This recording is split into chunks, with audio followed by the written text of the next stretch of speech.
Let me see if everything is set up. Looks like it is. Cool, cool, cool.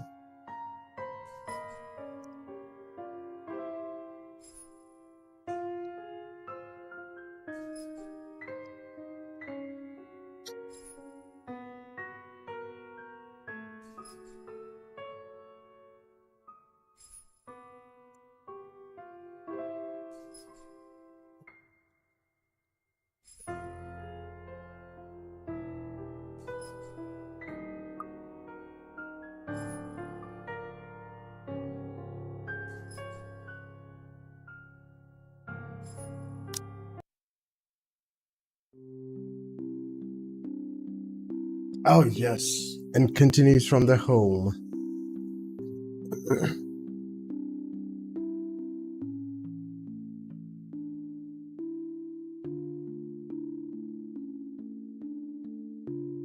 Did I read these? My eyes open. For an instant, it doesn't immediately register where I am. Both my back and shoulders ache after I've fallen asleep, all hunched up the night before, drenched in sweat. The nest of pillows I often keep around me feels more suffocating than comforting. I let my eyes adjust to the bright morning light streaming through my window and allow my breathing to slow down before untangling myself from the pile. I hope my voice is louder than the music. It looks like it. I haven't had a single dream since coming to Luxbourne, or at least none I can recall having. Yep, it's fine. Hell yeah. It's a shame because they used to be so vivid. Damn. You like vivid dreams? I hate my vivid dreams. Not that crazy vivid. Oh, okay. But the more pleasant kind. I'll tell my siblings about. Maybe it's just the street of living alone. Maybe it's just the stress of living alone. The knowledge that I'll always wake up in an empty apartment with no one to tell stories to. What time is it? Habit forced me to look over the clock, even with the soreness weighing heavily on my shoulders and the compulsion to never leave my bed for the day. In a heartbeat, I'm up. Oh man, of all the times to oversleep! Towel? Where's my towel? Why you need a towel when you woke up? What is that about? Oh my god, admittedly, it's a weekend. As an unspoken rule, that entitles me to extra hours of sleep. Excuse me. But if Rose didn't kill me yesterday, she sure as hell will now. And right after what happened. Oh lord. One of the box of donuts.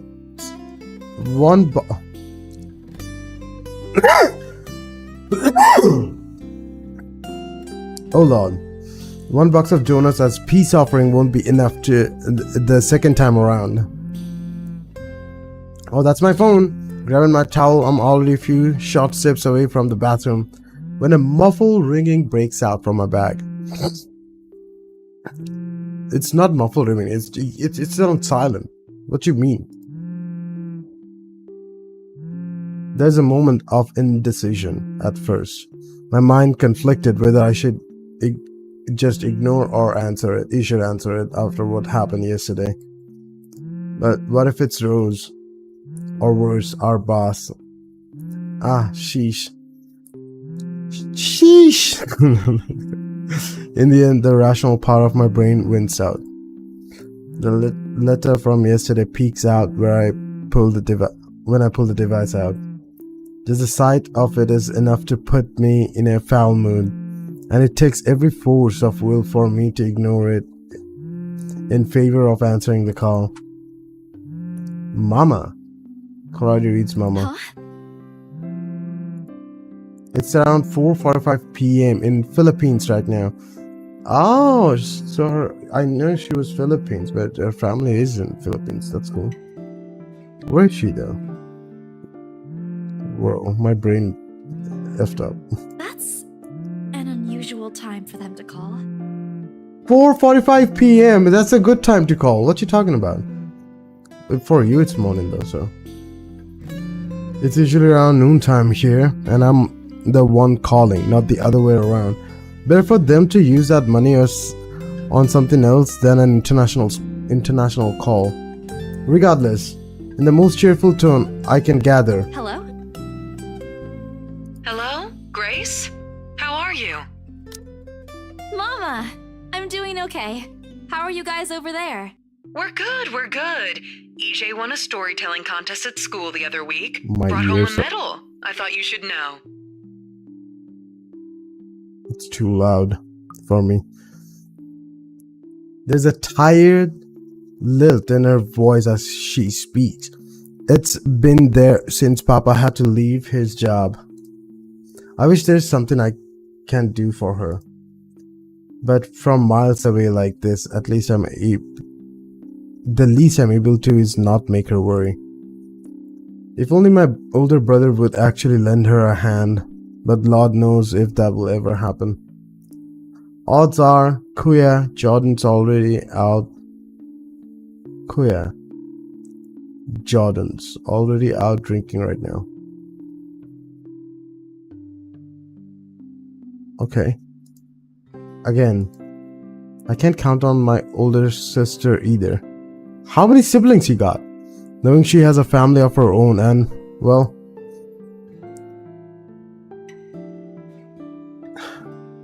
eight? Is that... Okay, Anne's financial situation isn't exactly great right now, having ran herself knee-deep in debt. Great! That's great! Tell him congratulations from me.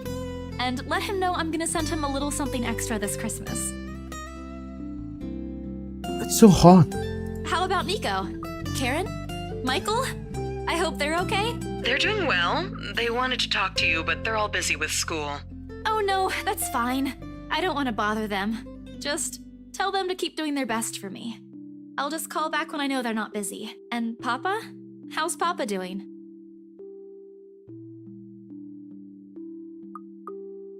It's a subject I'm a bit hesitant to broach. From the ways Mama's voice hitches, she doesn't want to bring up either.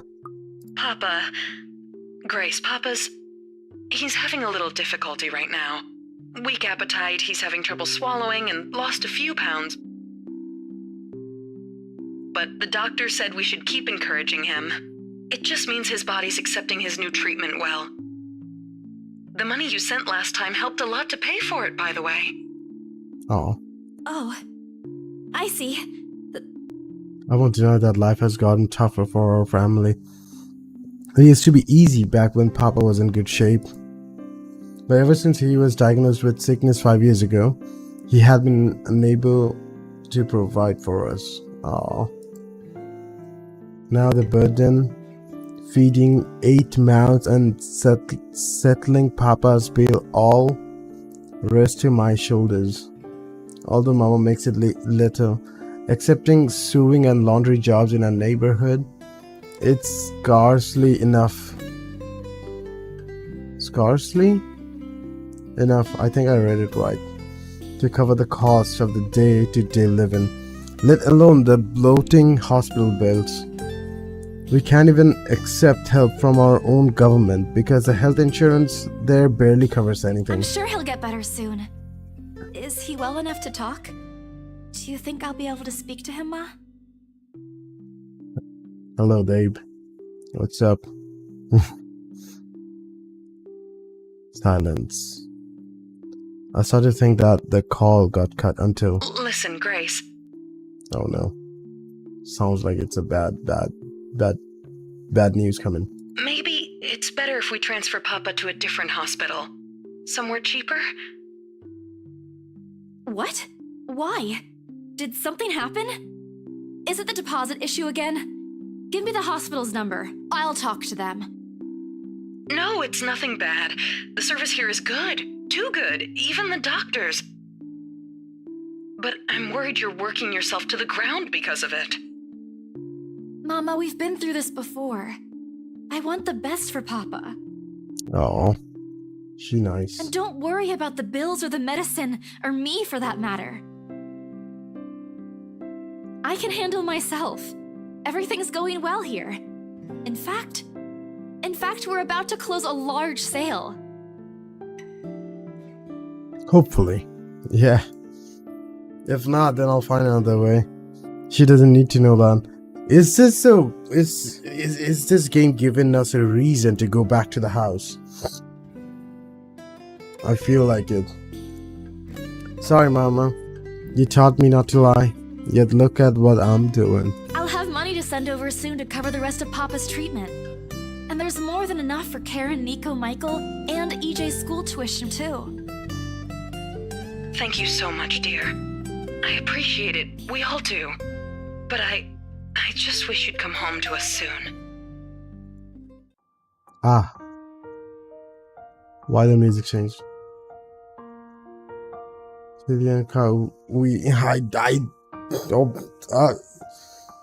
Google Translate.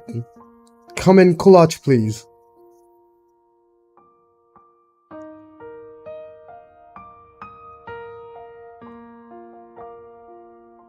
It detected Filipino.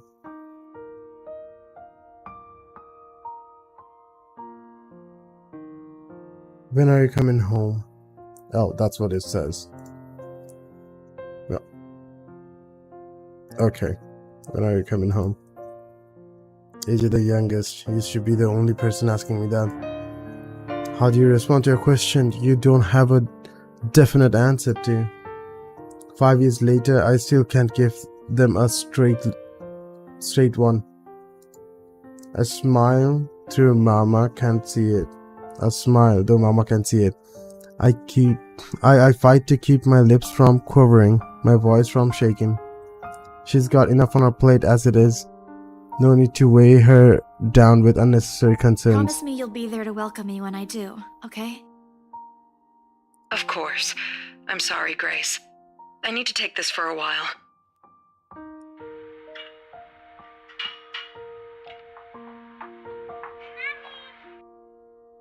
There's a small commotion on the other end. The sound of gate opening, the voice of a child, EJ, talking excitedly about his day at school. The tapping of the feet on the floorboards as he runs. It's been years since I went home, but I can still picture the whole scene in my mind. How tall is he now? Are the neighbors' kids bullying him now that I'm not around? Did Mama rearrange the future? Rearrange the future in the living room again? Rearrange the furniture! What the? Rearrange the furniture in the living room again. What are they having for dinner today? I miss them. I miss them so much. It's okay, Ma. I need to go too. I've got work today. I'll call again soon, alright? On a Saturday? Oh, never mind. Take care of yourself, dear. I love you. I love you. Bye. That was nice. It ends with a soft click, leaving half-truths and empty promises hanging in the air.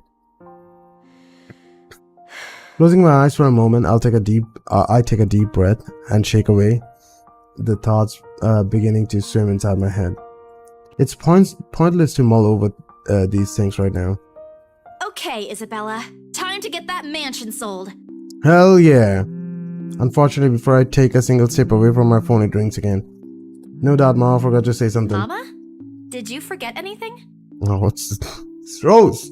Excuse you? I'm too young to be your mom. Are you still sleeping? Hold on, never mind that. Get yourself in the office. Hurry! Office? What about the open house? Oh no. Is it Sir John? Did he hear about yesterday? Am I in trouble? You think too much. Just do what she says. Oh god, oh god, oh god! I'm gonna get yelled at, aren't I? do I do? The I'll buy you an assumptions. extra box of donuts if...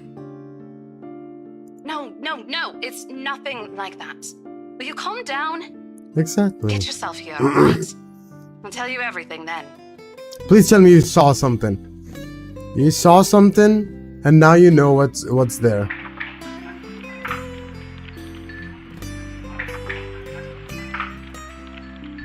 Is he gonna keep going?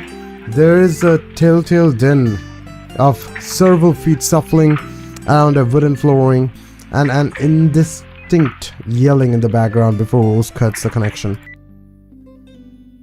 That isn't in any comforting, but it's enough reason for me to hastily discard my phone and finish my shower in record time. God damn. 2 minutes. I'm clean. I make it to our office within 20 minutes of leaving my apartment, completely disheveled and out of breath. A feat, if I take into account my usual travel time. Hell yeah. Routine clamor. Common to Breyer Realty Corporation's Luxbon office. My god. Breyer Realty Corporation greets me as soon as my foot crosses the threshold. Papers rustling, telephones ringing at sporadic intervals. Agents talking to at varying volumes. Staff moving about and... Where the hell is C? Where are my employees? Who is C? What the actual fuck, guys? Of all the times to disappear without notice. My boss's words turned muffled as someone else closed the door to his office, likely the work of our HR manager. What's wrong with the boss? My god. Throughout the past week, he's been in a bad mood over a few employees who have failed to report to work. I heard they're still trying to get a hold of them, but to no avail. Did they went to the house before us? The result is half their workload have been shifted to all available staff, so as to not lose client. Not that I mind the extra work. If anything, it means I'll have more to send to my family back home. Although the rumors of a branch closing circulating because of this is indeed a bit worrisome. My back barely touches the top of my table when Rose pulls me aside. Here, I need you to help me with these papers. If you could also get these signed and It's a black photocopied before company. lunch today, that would be great. One after another, she thrusts a bunch of paperwork in my hand.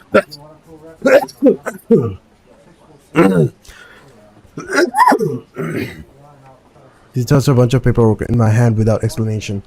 A paper flutters away from the top of the pile, and I lean down to pick it up, my eyes scanning the top of the page as I straighten.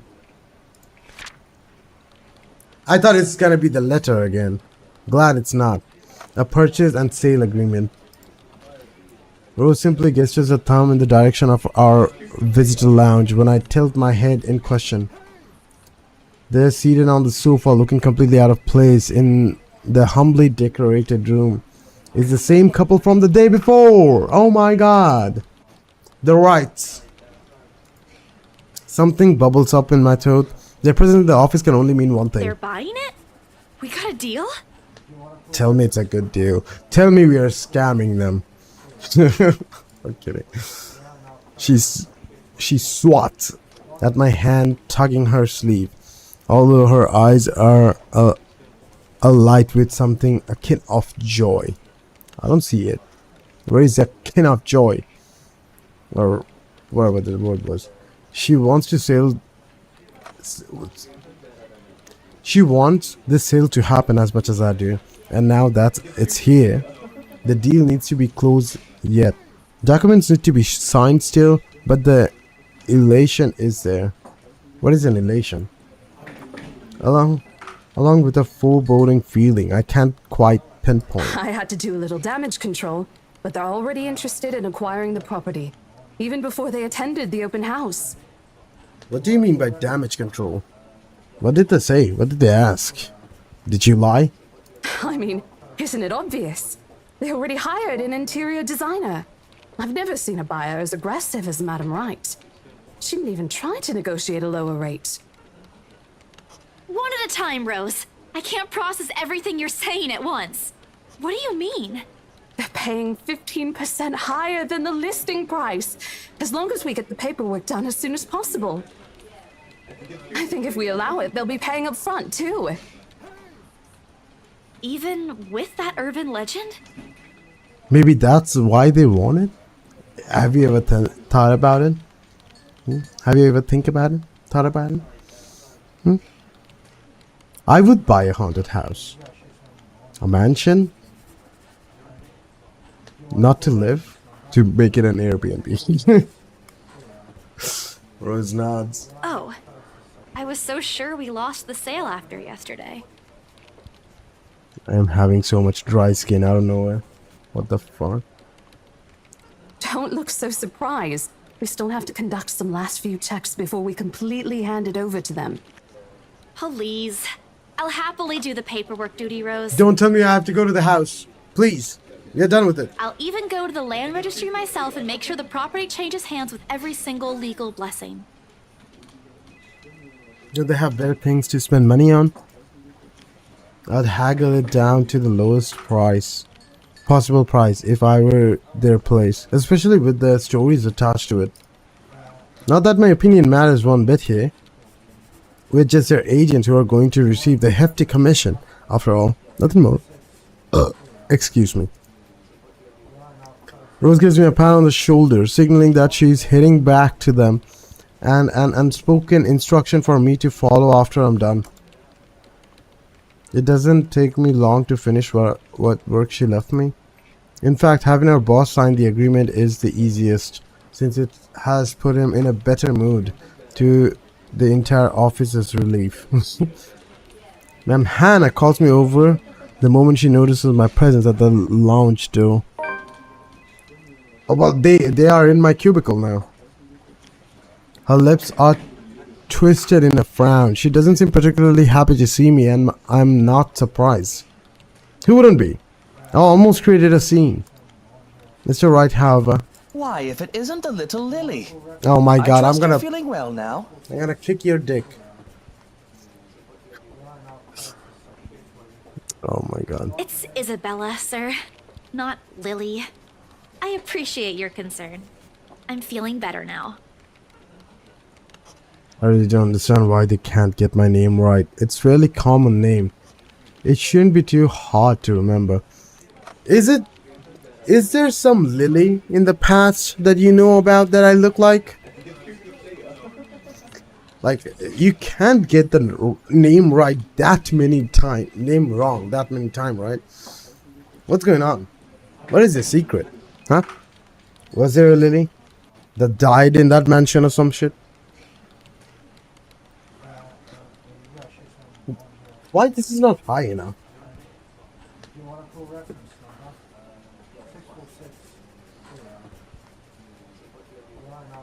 I'm gonna try to use my keyboard without my wrist rest. That's weird. I'm not used to this. No. I need my wrist rest back. I'm so used to a wrist rest. I don't know if it's a good thing or bad. Anyway. But I definitely need a chair that has higher arm support. Anyway. I'm gonna read it again anyway. I really don't understand why they can't get my name right. It's a fairly common name. It shouldn't be too hard to remember.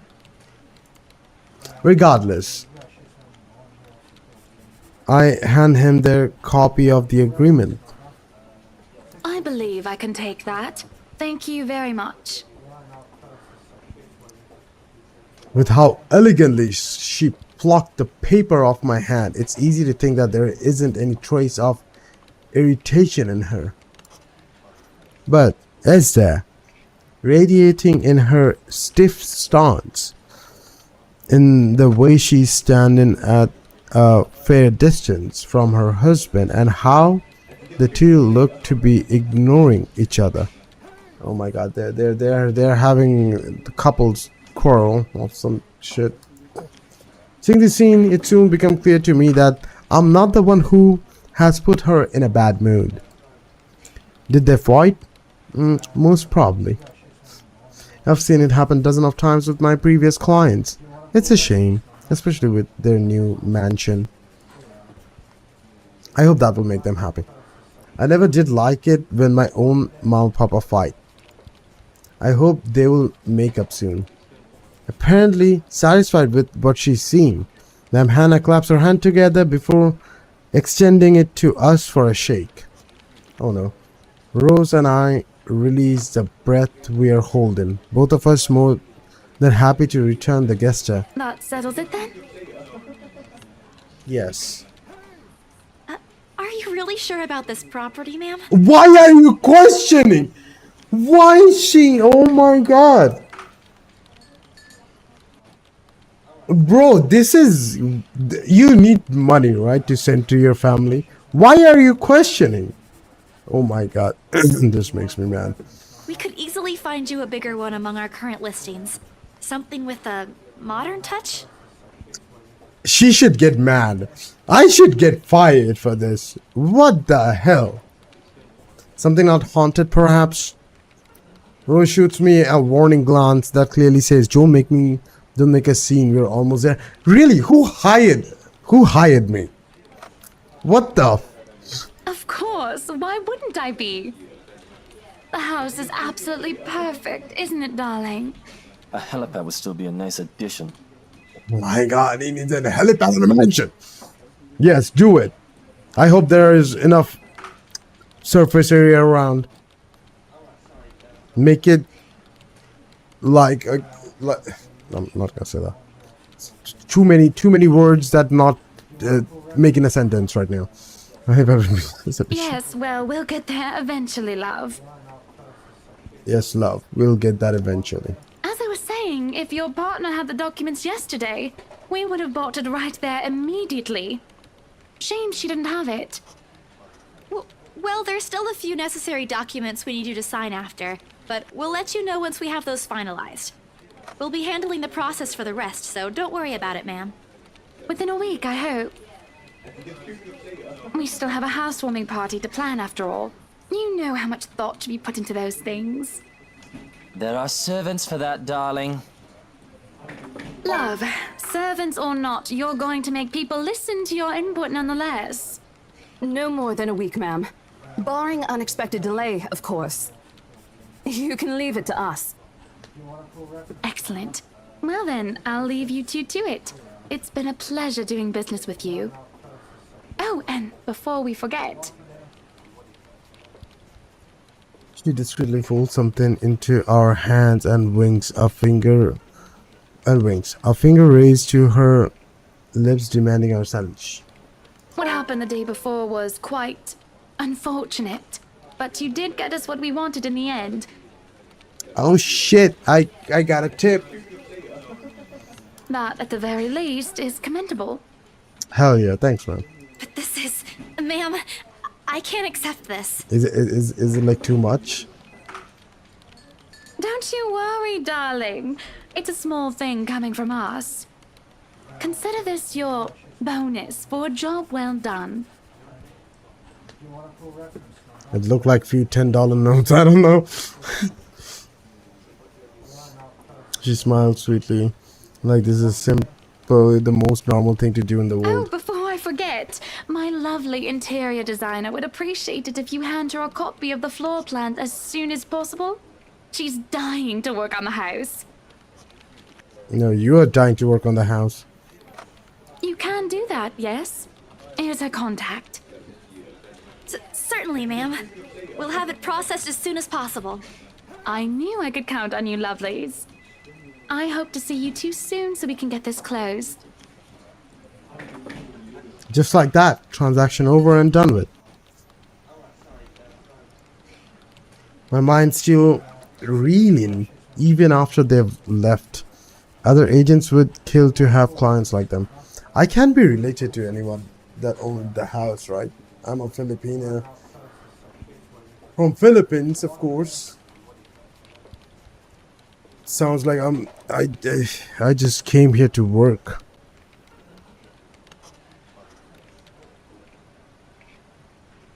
A part of me feels lucky about the fact no lengthy negotiations, no sudden changes of minds, just talk, signatures, and a few handshakes here and there, and we're done. Isn't that lovely? The other part. A second ago, we sold a haunted property to two innocent clients. I don't think they're very innocent. Maybe they are, I'm kidding. Sure, the big commission. The commission's big. Big enough to continue funding Papa's treatment and hospitalizations. There is no S. Pano, what the fuck? Big enough to pay for all 4 of my younger siblings' schooling. Okay. Heck, it will keep me away from instant noodle diet for months. I don't have to go back to the mansion as well. Once the deal has been closed, much to my sanity's relief. But knowing that something's in there, and we gave it to the good couple despite that. Oh, Isabel, the things you do to sell a house and get money. Papa won't be happy with that. At least I have a good news to tell next time I call home. The little lie I told Mama this morning isn't a lie anymore. Well, there's something. So how does it feel? How does what feel?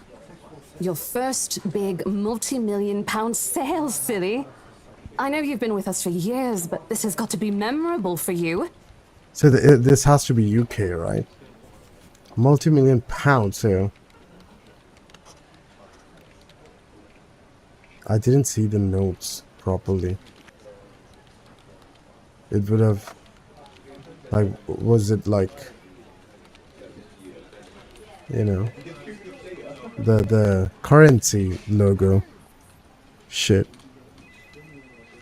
I think it's in the UK. Oh no. Memorable is an understatement, Rose. Come on, show some enthusiasm.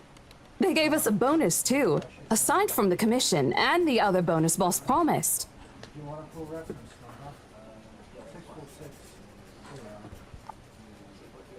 What are you gonna do with it? I don't know. Send it home, probably? All of it? Not everything, of course. Most of it. I'll leave some for my living expenses. Hey, instant noodles. Listen here, Isabella. I'll teach you something I should have told you before we ended your training. She slings an arm over my shoulder and leans in closer to my ear, as thought she's about to share a big secret. It's okay to celebrate from time to time. Hell yeah. I don't get it. Rose, take Isabella to a fucking bar or something tonight. You know. And few colleagues if they worked on this project of selling. It's simple. Go out, do something for yourself. Throw a party and treat your friends to free food. Nah. Didn't you say the last one's some sort of tradition back at home for you? Hello, this is practically a done deal. Isn't throwing a party a bit excessive? Your call. I won't say no to an invitation, by the way, in case you really are planning to throw one. A few drinks would be nice too, thank you very much. Well, we're glad you're inviting yourself. I don't think my apartment's big enough for that. You could always move? Bloody hell, you're working in real estate. So? I think I'll pass. Yeah. That's too much of an unnecessary expense for me. We Asians, we like small houses. We like cozy stuff, okay? I don't know about that, but small, yes. We don't need big houses with not used rooms. But I did promise Becca free lunch in case the sale goes well. You go do that. Hold on a sec. She quietly removes herself from me to answer the phone on her desk.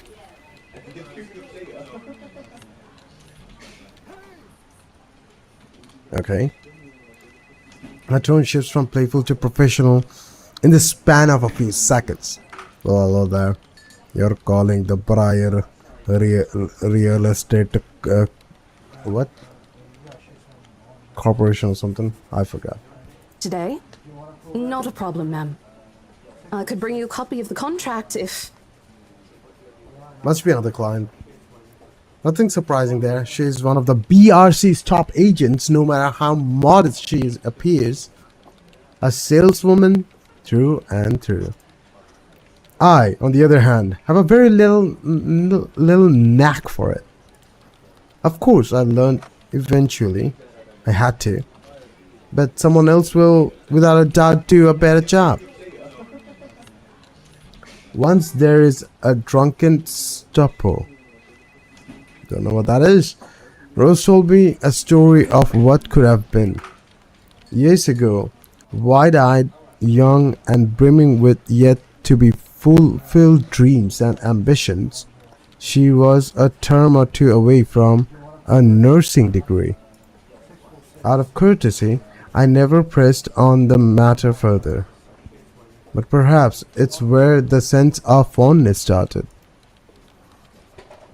A small connection due to one similar experience in our respective lives. Of goals we both let pass us. Of goals we both let pass us by because of the circumstances we are in. I'd be happy to discuss this over tea, ma'am. All right, I'll be there. Thank you. New client? Reassigned. Have you heard from Mark and all? Not is a since new the first case. visit to the mansion. Why? No news from the HR yet? None at all. Boss thinks he ran away. Did someone got missing in the mansion? Oh my god. I doubt it, though. He's too much of a wimp for that. There must be another reason. Who knows? Anyway, I've got to meet this one. I'll see you later. See you later, Rose. She threw the wave over her shoulders as she rushed out of the office. The lunchtime bell sounded shortly after, followed by the chatter of fellow agent also heading out for a much-needed break. Ordinarily, there is no need for me to go out, but oversleeping didn't allow me the luxury of packing my own lunch today. If one considers talking and taking an instant noodle cup from my pantry, packing a lunch. Is that what you did? How to make good on promise I made to Becca, I suppose. Just order Domino's. Like a regular small ass pizza. And boom, you're good, right? Maybe invite Zach and Ash too. Hey, look at the outside. Oh, that's a building. That's a big building. You work in a big building. Starbucks? There's something else. Starbucks coffee. Oh, Caesar? Starbucks coffee? Okay, library, hotel. Sleepy Sheep Inn. Bus stop. Sir Antiques? Sir? I think. Mrs. Flowers. Bar. The Crawl Bar.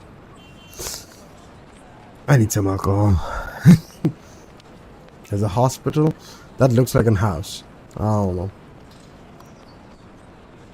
Did I not read? Oh my god. Time to make good on the promise I made to Becca, I suppose. Maybe invite Zach and Ash too. Did I not? I skipped this line somehow. In the end, only Becca and Zach would come. Ash, on the other hand, couldn't be reached. All my calls went straight to his voicemail. He didn't go back to the house, did he? He's at it again, right here today, gone the next day. Oh, well, his loss. We have to agree to meet to the nearby cafe, the same one I frequent with Becca. Because it's cheap and they give away free bread around closing time. Hell yeah. I would go to that cafe as well. Damn, this looks nice. Cozy lights. Is this Starbucks? Oh my god, my diabetic ass is not looking at the sweet shit.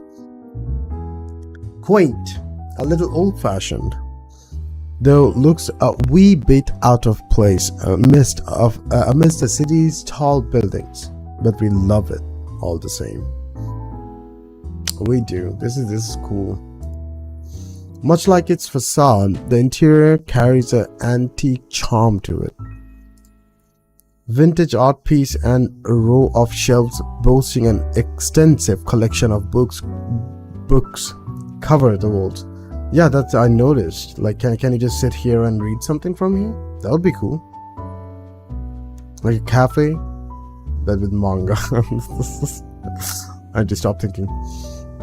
It would have been nice to hang out here for hours on end. Even on weekend, the place is still packed with people. Thankfully, Becca and Zach have already found seats and are engaged in some casual chatter when I arrived.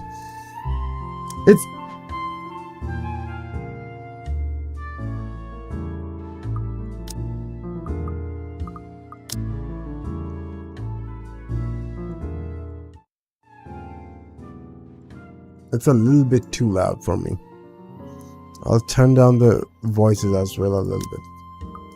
Successfully applied, thank you. It's strange seeing two of them without Ash accompanying the other. They've never been particularly close. Sure, they talk when they meet, laugh at the same things when there's something funny, but there is distance. The kind bond purely out of different differing interests. Okay, that or Zach simply afraid of Becca. I think the second was the latter one is most possible. It's not impossible, and I won't blame him if he is. Exactly. He might be the tallest in our group, but everyone knows that it means nothing against Becca's temper. Even I am a little scared of her. Zach! Becca! Well, you seem to be in a better mood today. What happened? Money! No, I'm kidding. Well, we into it. I know that smile, Belle. Come on, still. Don't rush me. Let's order food first, okay? A waitress comes by to take our order. On a normal day, me and Becca will order a hearty serving of their special vegetarian stovies. Zach takes anything with a good helping of meat, sausage, or potatoes in it. Oh, I would with that's gonna sound wrong, so I'm not gonna say it. There is small, medium, large, and XL. XL is double the price. Oh, it's cappuccino. Okay, espresso, latte. Okay, what is this, bleach? What? Small is 1. I'm guessing pound. Medium is 2 pound. Large 3 pound. Is medium is double the amount of small? That's the question. And if that is XL, it has to be at least 4 times the small and more. Alright? The more you buy, it should be a little bit less on your pocket, right? Like hits, like not it's gonna be expensive, but what I mean is, how do I explain this? Price for the quantity should be less, right? I guess. Anyway, but today is a good day, great even. It's not wrong to indulge a little, right? Today's special. For the 3 of us. Even the person jotting down our order looks surprised at today's meal choice. She writes it, nevertheless, and leaves without a comment. Becca furrows her eyebrows, her mouth halfway open. What do you mean? Ready to let loose what's likely a string of reprimands. Don't Oh worry. my god. It's my treat. The glare she sends my way reminds me of one I received from Mama when I punched a kid bullying my younger brother 18 years ago. Naturally, I never did it again, after she made me apologize the next day. But Becca's far from being my mom. A small, sheepish grin is enough to turn that frown into a defeated sigh. Food arrives in the middle of a funny story from Zach, putting the rest of the conversation on hold as well as we are each served our order. It isn't anything fancy. The plating is fancy as fuck. Hand roasted sea bass. Oh, okay, it's fish. It looks nice. With citrus dressed asparagus and a portion of mashed potatoes on the side. Or at least that's what the daily special bowl says. I'm getting a little hungry. That looks nice. I might take a screenshot of it. I never did pay any attention to it whenever I come here, since they price whatever is written way above what I'm willing to spend on food on a single day. Oh, good. I'm so hungry, I think I'm dying. You're always hungry. I feel like that's directed towards me. Hey! For some reason. Not all the time. Exactly. Let me guess. You skipped breakfast again. Not on purpose. I may have overslept by a few seconds today. Right then. Stop stalling, Isabella. What's this about? Let us say, Rebecca. She wouldn't be inviting us out if it wasn't worth hearing out. Well, we're waiting. I can't keep waiting. How about that, huh? I'm treating you guys to a once-in-a-century thing. It's never gonna happen again. An expectant grin breaks out on my face. Except... I'm sorry, say that again. And this is important because... Becca only raised one eyebrow at me while Zach appears like he didn't get the punchline to another lame joke Ash made, and is desperately searching for someone to explain. Ash is not here so we could celebrate. I'm not gonna say that. My incidental days are over! Oh, bummer. Maybe I should rephrase it. Okay, let me do that again. Guess what, guys? I'm paying! I sold the house! As the name sinks in, their expression goes from sheer bewilderment to utter surprise. That's more like it. You heard me right, ladies and gentlemen. As of today, I'm Maria Isabella Grace Cruz Santos and free from my instant noodle binge. What?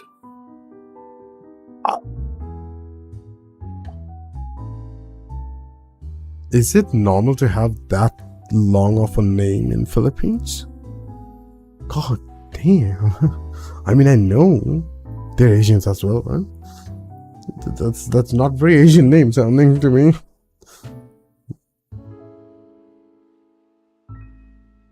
I can't believe I'm looking up Philippines in Asia now. Yeah, it is in Asia. So fucking dumb.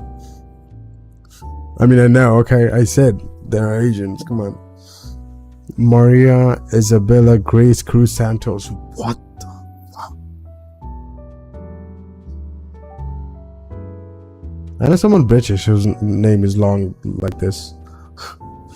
Oh my god. Free from my incidental binge. God damn. Seriously? Oh my god, he's so happy. Hell yeah, Hold it, brother. Belle. You sold the house? Yes, me and only me. Rose was there to look good, that's all. Yep. Which is this? In Aslam Village? The one with the open house yesterday? Yes! The one and only. Come on, Becca. I know you've got a better memory than that. Oh. Oh, wow. That's... See, she lets out a hum. Although she's nodding, she gives the impression of someone who has heard something unbelievable and still forcing her brain to absorb it. You can't... Can you not believe that I sold the house? Is it that impossible? Did she think we wouldn't be able to sell it? Have some faith in me, Becca. Am I not your best friend or what? You don't believe me? The words tumbled out of my mouth before I could stop them. I've been trying to avoid bringing up yesterday's little spat, and judging from the looks on their faces, it seems they are too. Me and my stupid mouth. I'm sure it ain't the way you're thinking, Bella. What is Bella thinking? I'm questioning it now. No, I do believe you. Do you though? Do you? But don't you think the sale happened a bit too fast? The open house only started yesterday, and now you already have a buyer? We had a buyer at the open house. It happens from time to time. Yeah, but... Look, I'm happy for you. Just yesterday, you've been really worried where to get money for your dad's new treatment. And now, all of a sudden, you have something. Oh, my year is not doing good.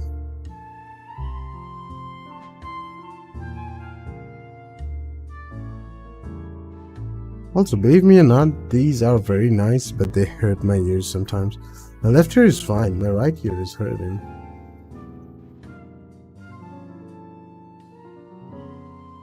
These are very good though. I might change it for now. Let me do that.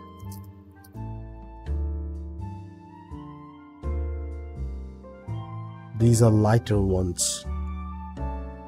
Hurt less, but worse audio quality. So, you know. What happened, bro?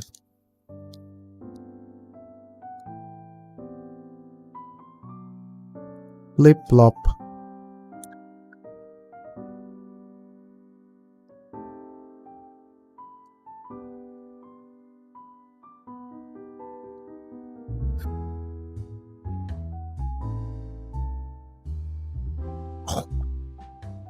Let me take my t-shirts and wipe the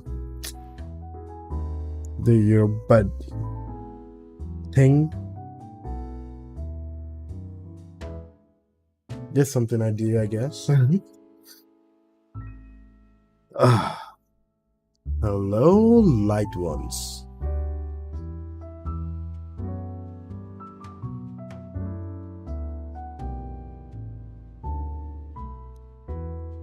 This is smaller, doesn't go into my up ear canals and stuff like that. They just stay. These are like fake IEMs. I feel like. I mean, it's not fake. It's there, but I'm sorry. I tried to make words. Look, I'm happy for you. This year you've been really worried where to get money for your dad's new treatment, and now all of a sudden you have something. I'm sorry, I had to read it again because I stopped for a while. What if the sale doesn't push through, or I don't know, they're a fraud, or they suddenly back out? Isn't it a little too early to celebrate? Rebecca does have a point, Bella. If you haven't closed the deal yet, there's still a chance they'll go back on it. Isn't it sold? We are just processing it. They don't seem like it to me. The lady appeared to really want it, and she approached me without even finishing the tour. Pressured me into it, more like. But I'm not going to tell Becca about that. Knowing her, she'd only worry. And she already hired someone to handle the house's interior design. You're joking. Who would do that? Rich people. The Wrights, apparently. And they probably know something about the rights. It's actually pretty funny. She's a bit Or too excited to maybe get not, the I don't know. property, she forgot to buy it. I don't know why I'm trying to predict what's coming. It's actually pretty funny. She's a bit too excited to get the property. She forgot to buy it. At any rate, they've already signed the agreement today, so it's just a matter of time. And don't tell anyone about this, but Ma'am Hannah also gave us something extra. Something as in. As in, it's why I can treat you two to a free meal. I'm more surprised you accepted it. Bro. She didn't really give us a choice in the matter. So don't lose sleep over this, okay? The couple really want the house. If Rose didn't stop them, they'd likely have paid up front for it yesterday. That's despite the legends, too. I even tried to show them the letter. But nope. I want this house, darling. Go take all our money. Damn. You don't really think they believe that, do you? I'm pretty sure for them, those are just rumors as well. No one is that superstitious in this day and age, Belle. Well, there's you. Right. You know what? I'll just eat all of these by myself. I begin to gather their plates to my side, the food in each still untouched. A laugh almost escaped from my mouth with the Zach's expression quickly changed to disappointment. Oh my god. Why would you do that to Zach? Because Hans interrupted me just as I'm about to pull her plate closer to me. I'm kidding. Don't go all pouty on me again. God. I'm just concerned you'll get hurt if this doesn't happen. I know how badly you want to close this deal for your papa. Okay, helicopter parent. I'm sure he's gonna be fine now, though, with the money. They don't know yet. I think I'll call them tomorrow. Let them know things will be easier. Mama said this morning he's showing progress with the new treatment, too. It's just a matter of time. Allow myself to smile, genuine and uninhibited. It's strange talking about this with other people, even those who have known you long enough. But today, they simply feel a whole lot lighter with them here. But today, things simply feel a whole lot lighter with them here. Lunch passes in an enjoyable fashion. A laugh here, a playful jab there, but most of it is spent on catching up and telling stories about whatever's keeping us busy these days. Something we couldn't afford to do the day before, taking into account what happened. Even Becca's surprisingly chatty. Is there something in the sea bass we ate? Zach though appears less energetic. While he's far from being the life of a party, he is definitely not the type to keep quiet in a conversation with his friends.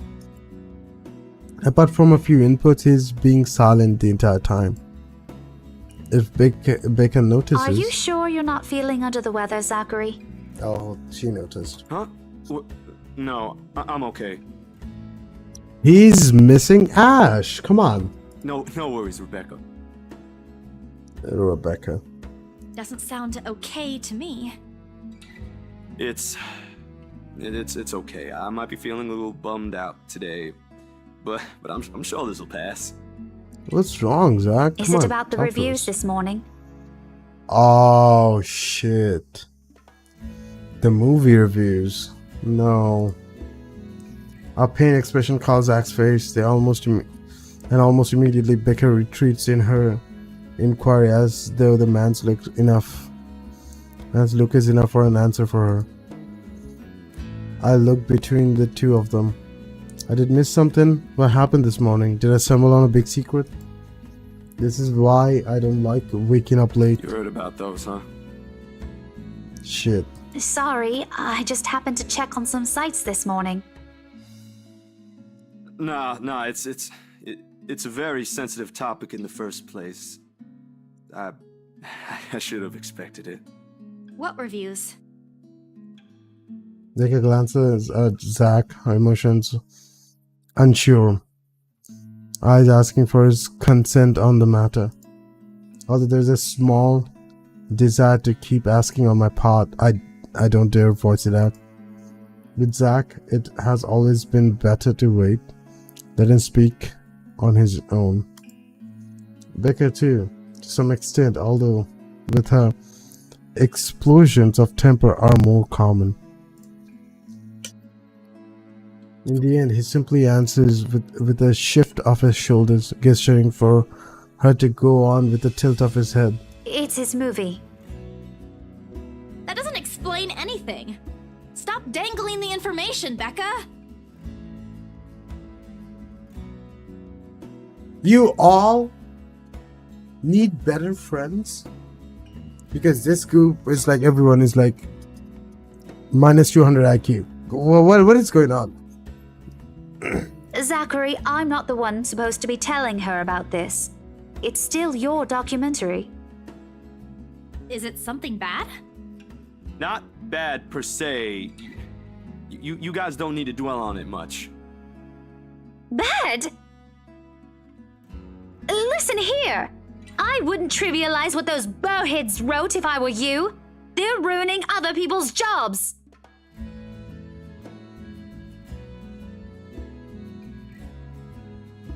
From how her tone rises in anger, it seems like she's the only one slighted and not Zach. Cited. One-sided and not Zach. A snicker escapes me, which I promptly stamp down as soon as she sends me a hard look. This isn't a laughing matter, Isabella. Some bowbag just insulted him. Ah. Zach, come on. If you're posting something online, there will be people who will be like, and, you know, it's constructive criticism is different. This isn't laughing much. Calm down, Rebecca. Those are just reviews, Those, and it that's- happens a lot. That's like what? How many good and how many bad? What's up? What's up?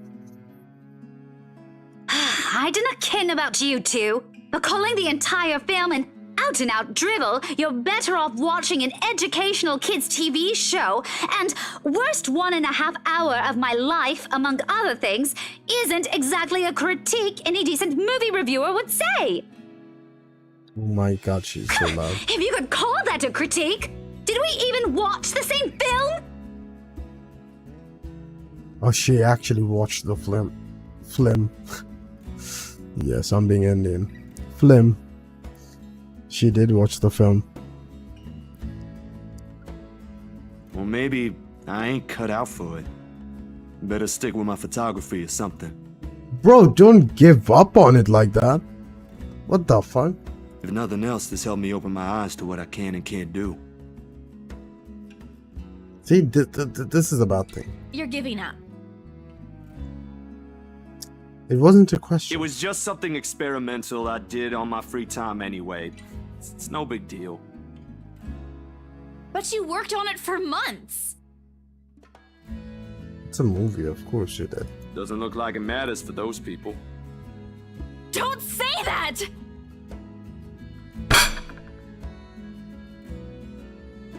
This is getting very anime-ish. My palm strikes the table, sending the tableware on the top chinkling against each other. Clinking against each other. I didn't even notice when I rose from my seat. But here I am, chest shaven, looking down at him. Same manners as a teacher would at an unruly student. I got the look.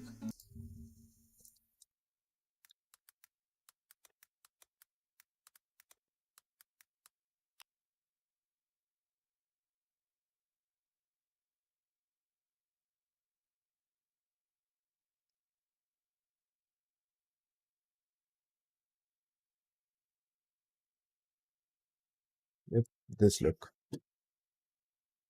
That's the look she's given. That's the look.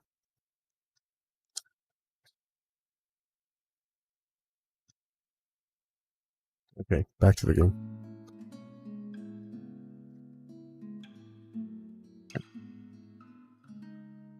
Because probably proud.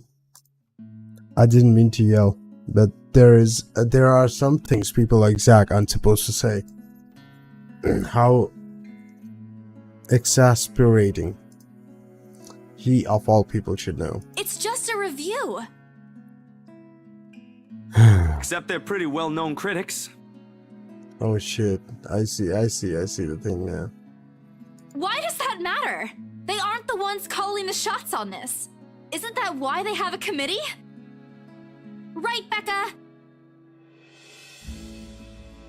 It's like Baldur's Gate, maybe. What if it's like Baldur's Gate? The game came out, every other devs are like, it's too good. Don't expect this good from us. Like, what? An amused gleam is in her eyes when I turn to her. What does she find so entertaining here? Oh my god. Help me here. Your friend's about to quit his passion for a petty reason. I haven't read what those people wrote about his work, but a few scratching words shouldn't be enough to discourage someone. I should know. After all, I am... Failing means you're playing, Zach. Not that I'm saying it's bad. I've seen it from start to finish, and I know for myself what you created isn't something people should scoff at. I don't know anything about filming or photography. Hell, I don't have an inkling of artistry in me except for those doodles I make for class.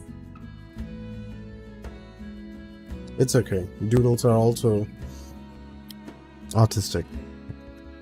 I need to fix my microphone. Why it's so down? Like it's got depressed. Why are you depressed? I need it here. It used to be here. What happened? This arm? I don't like it.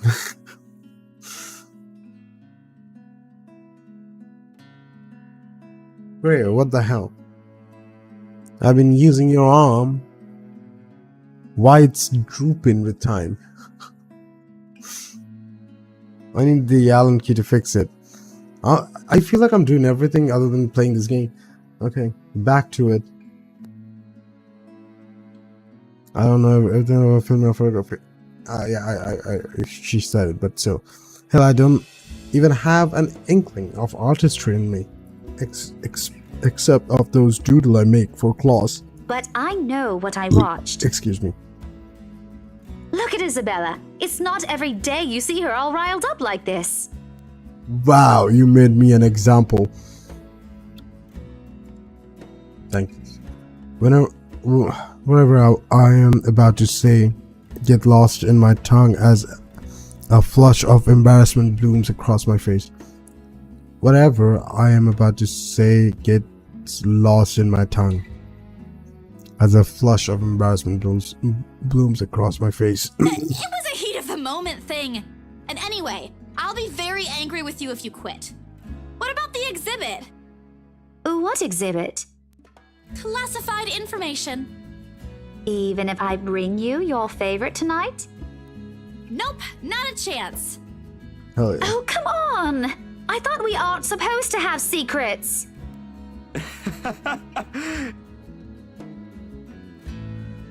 Hey Zach, man, come on. Keep laughing, man. A burst of laughter comes from Zach. Thanks, you too. Did I skip something? No. Okay. I might need some time alone to myself for a while. Just to think about things, how I'll go from here, that sort of stuff. Hey, I'm not quitting, Bella. Don't give me that face. Hell yeah, Zach. There's no face at all. Only a poor intimidation. What? Why can't I read like a normal person? Only a poor imitation of a puppy dog eyes. If you could call this one. You promise? I'll be damned if I break any promise I make to you guys. Hell yeah. Zach is my man. He is cool as shit. Takes photos, makes films, has integrity. Hell yeah. Besides, you're right. It's too early to say anything right now. Awards night ain't for another week. And that's all the answer I need from him.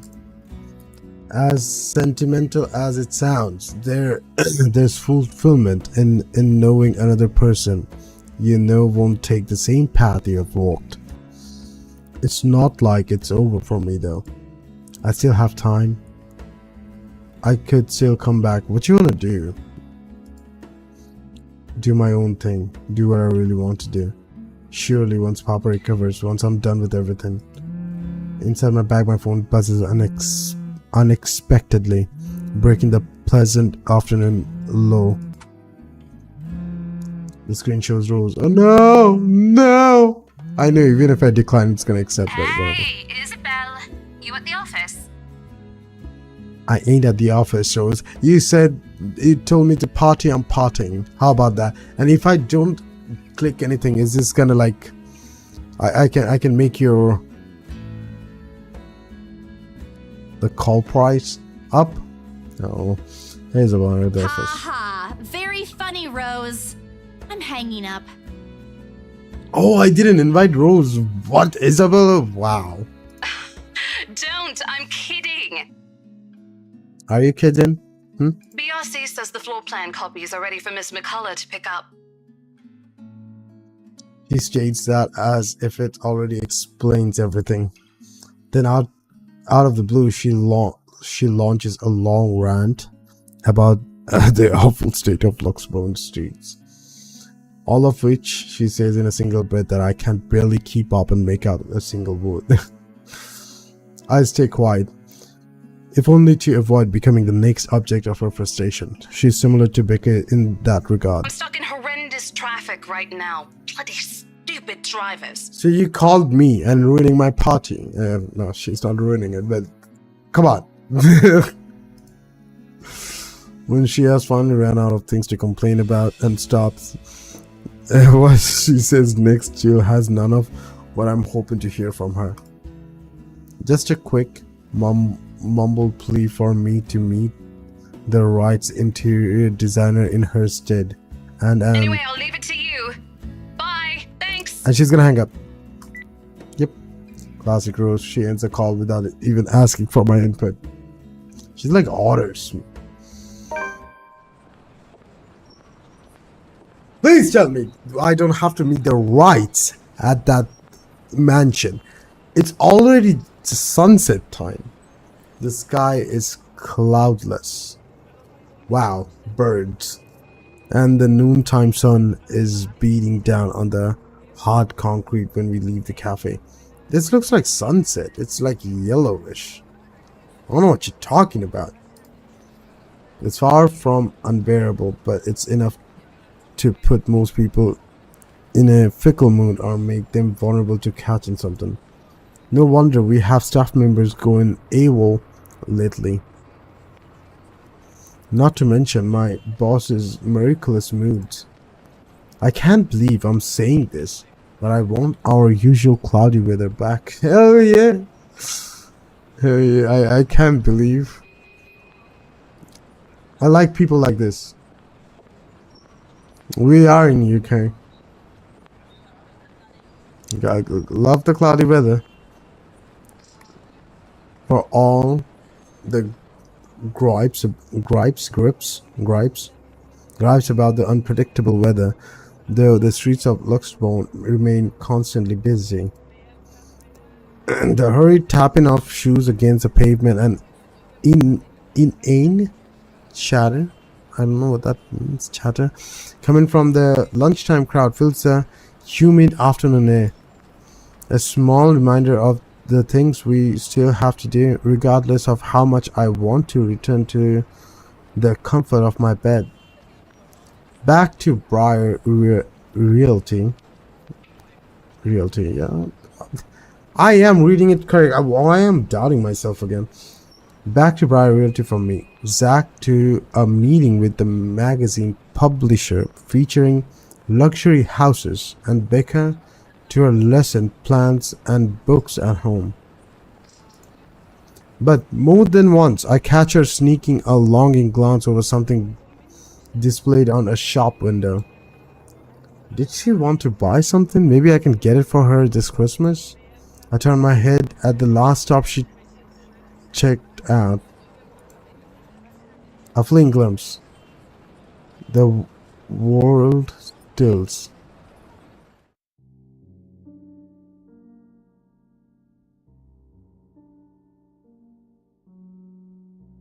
What the fuck? It's her! She looks at me, eyes hollow, gaze piercing and boring into my every soul like a set of chains to keep my whole body still. This is in like daylight, like there's a sun up. It's not even cloudy. What is going on? What is this? What is this ghost thing? Bro, at least come on, like be the stereotype thing. Like, don't come out in sunlight. Come on, haunt me at night. What the fuck? There are no shadows or whispers this time. Only a plea, a hum, low and indistinct, compelling me, beckoning me, intent on dragging me to the void beyond the glass. Does she see this as well? Is the questioning. Help me.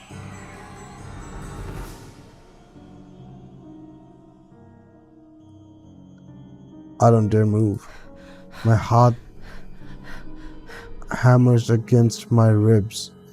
Each beat, every thump, screaming at me to look away and make a run for it. But I can't. I couldn't. All of my limbs feel heavy, while my own breathing strains in her face of her calls. While my own breathing strains in the face of her calls. Leave me alone. Her mouth is stretched.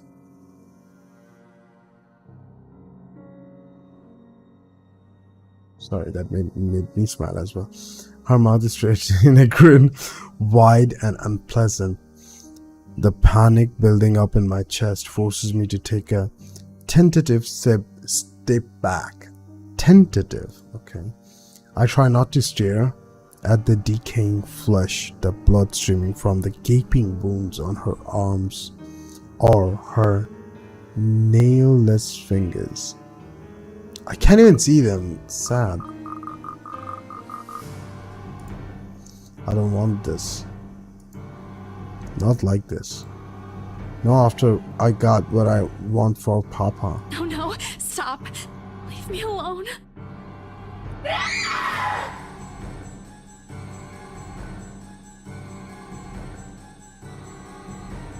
Did her eye change as well? Oh, I wish I could go back a little bit. Her face confronts and she lets out a wail, sharp and utterly unforgiven. Rage. There is only one, hatred and bitterness, as if the very notion of turning away from her is an offense in itself. She's asking for help. She shouldn't attack me then. Please! I don't want this! Before I know, I'm stumbling backwards my own throat. A horse from the screams I didn't even notice already coming out of my mouth. Oh my god, they're gonna be worried. Back of my feet catches on the loose stones, sending me sprawling on the ground. The resulting pain completely jolts me out of the haze, blurring my mind. Why I'm pressing Z like there's gonna be a QTE coming up. For a while, my surrounding appears unfamiliar until Becca's face swims into my vision. They're gonna be so worried. They got the letter too, right? You guys saw the letter. Why you guys are not getting visions? Why it's just me? Why am I suffering? Well, we're done. A look of concern on her face, and her hands are gripping my arms tight.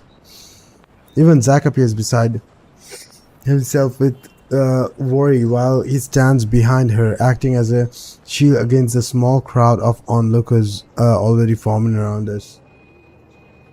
I saw something move. Oh my god, it's in my house. I'm kidding.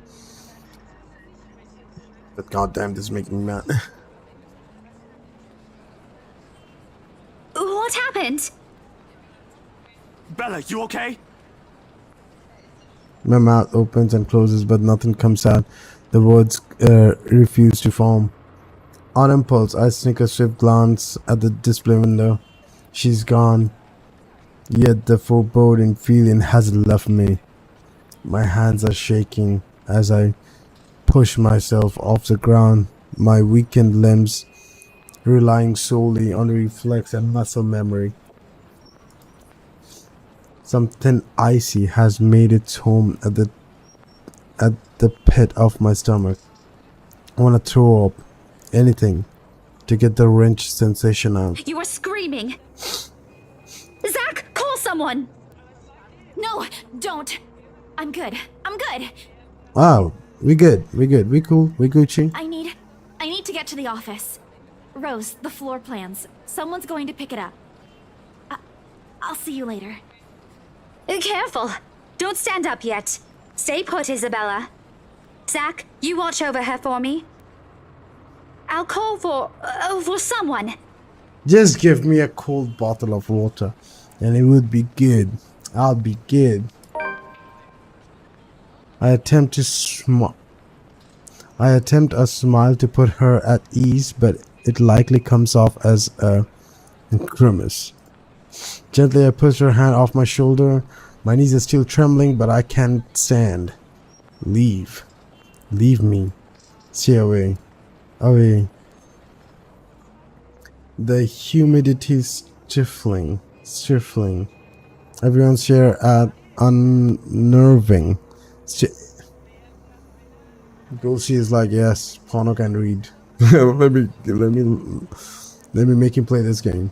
Everyone's stares are unnerving, and Becca and Zach's concerns are suffocating. I don't want to be here. No more. I break into a run.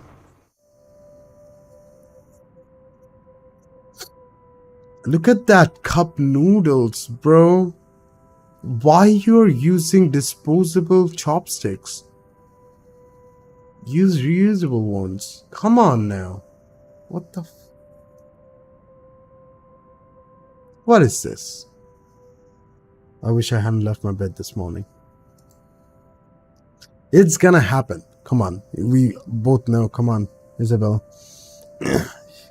Here with the only occasion drips of water on the sink and the whirring of the fan blades to keep me company. It's easy to fall into a cycle of negative thinking. Understandable. But even with the clutter to keep me company, the room still feels a whole lot bigger than usual. I hug my knees closer as a group passes by outside. Are you on the ground floor? Loud. So loud. If only there was a way to tune everything out to keep my head from replaying every image, every sound of her. Her screams, her awkward gait as she reaches for me, her bone-chilling smile, her pleas for enough.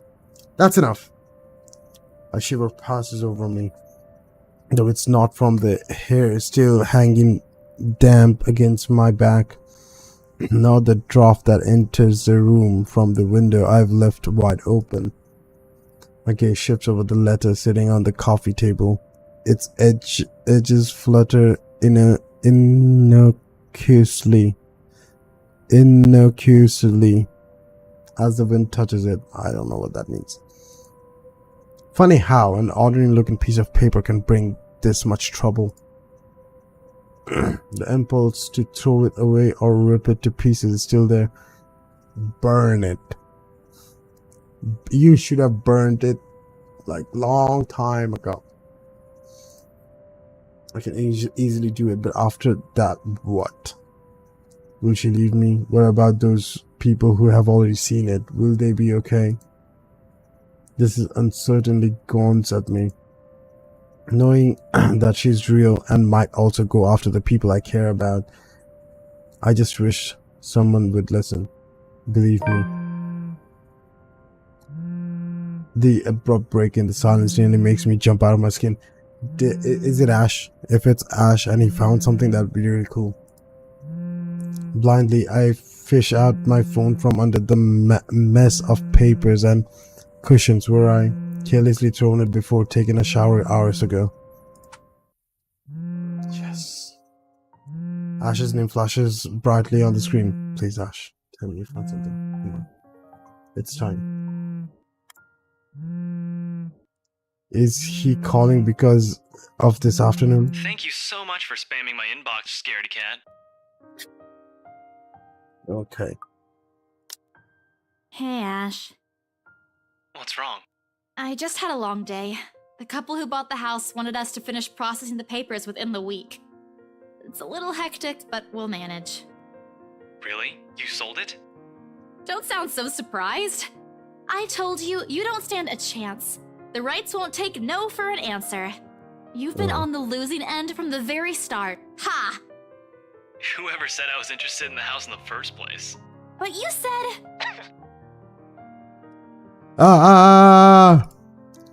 Despite his light tone, his snicker only comes up as annoying to my ears.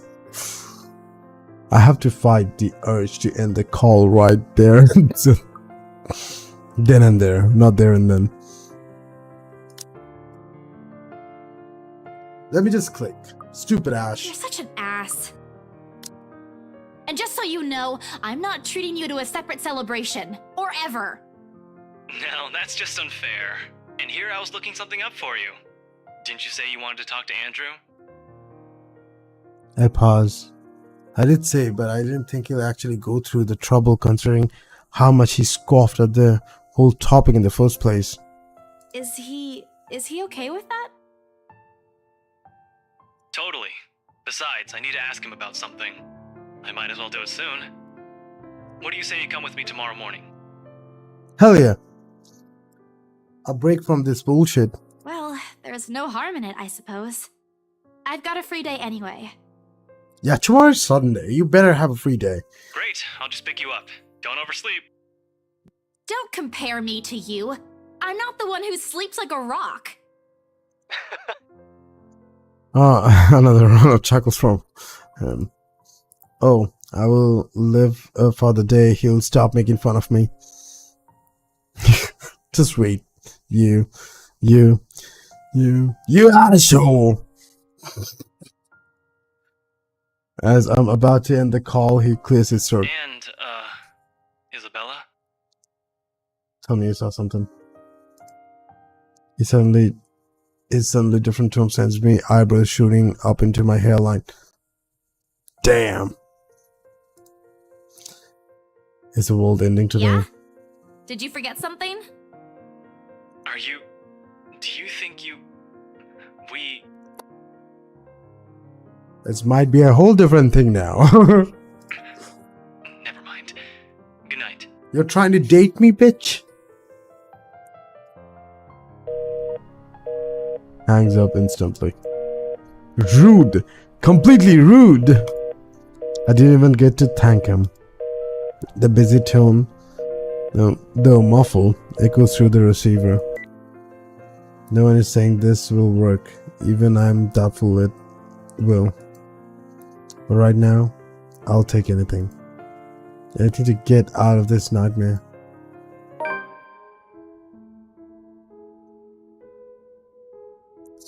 becomes easier tonight. The fuck that means? And for the first time in a long time, I dream,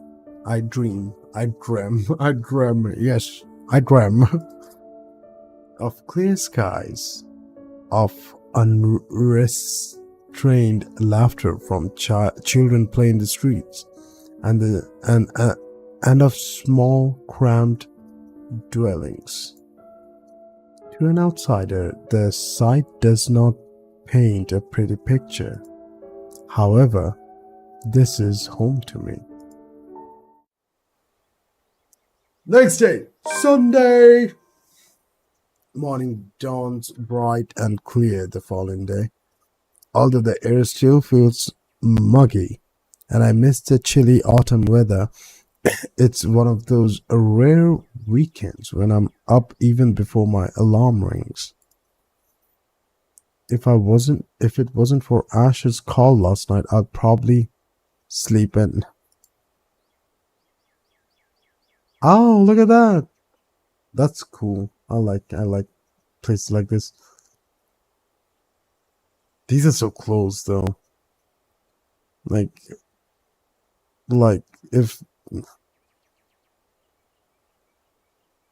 something going on in this room, I can hear from my room and the other people. Which one is my room anyway? Is this my room? I don't know. But neighbors can hear it, it looks like. So it's just long. It can be just one room, right? I don't know. When 9 a.m. rolls around, I'm already heading downwards where Ash is waiting for me in his car. Is that Ash? Ash got a super cool car. If that's Ash's car, what the hell? He came up to me. What the fuck? His hair's a disheveled mess. My eyes drives where is my reset? His hair's a disheveled mess, eyes drowsy, and overall looking like he hurried to get out of bed. He probably did. Or fell out of it. Or both. He looks adorably rumpled this way.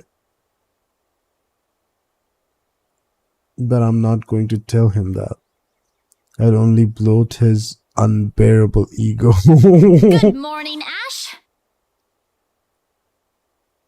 He makes a motion with his finger around his ear, tone it down. Oh my god. Can you even drive? He answers with me with a slight raise of his hand, a yawn, and nothing more. Oh my god. He has never been particularly fond of mornings. He's like me then. Like silence. In the morning, I like silence. Or metal music. No talking though.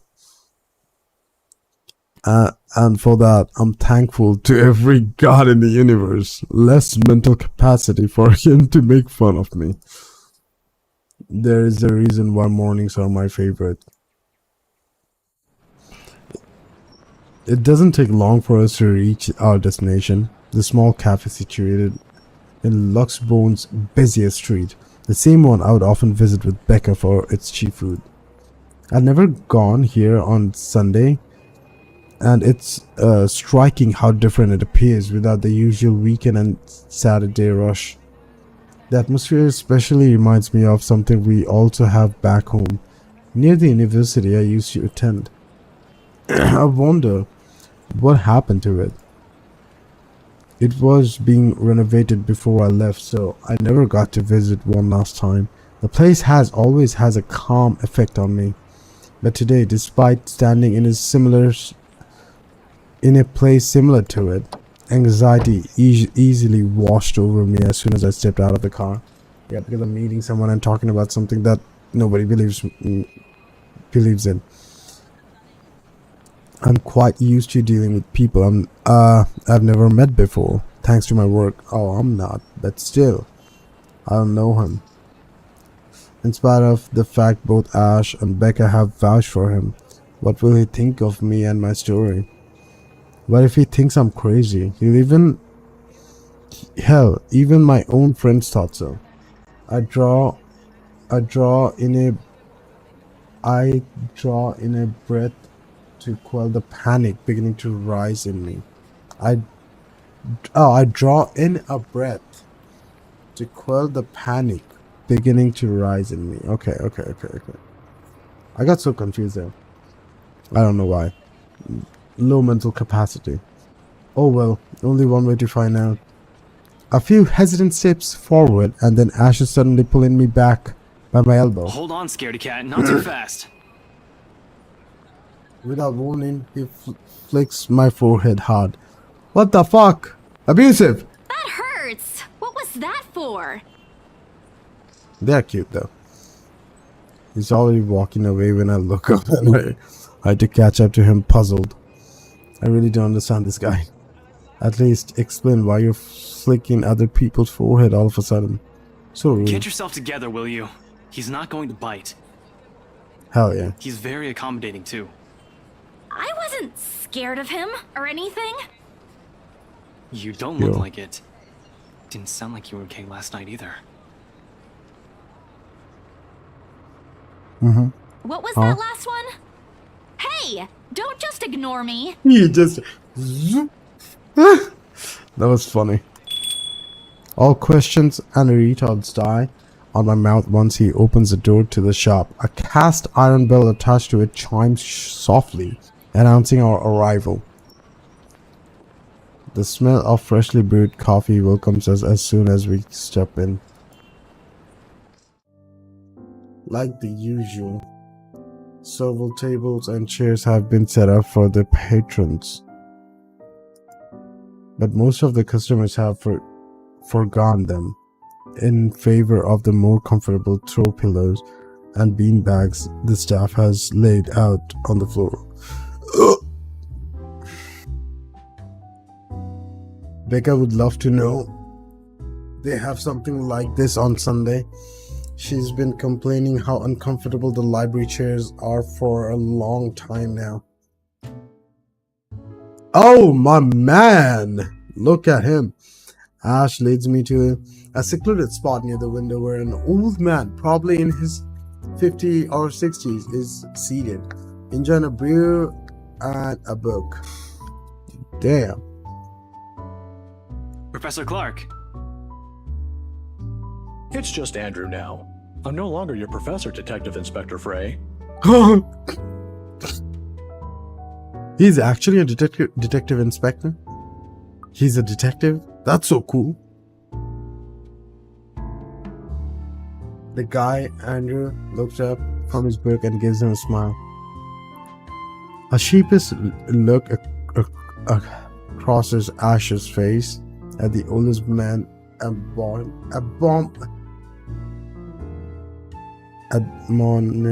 admonishment.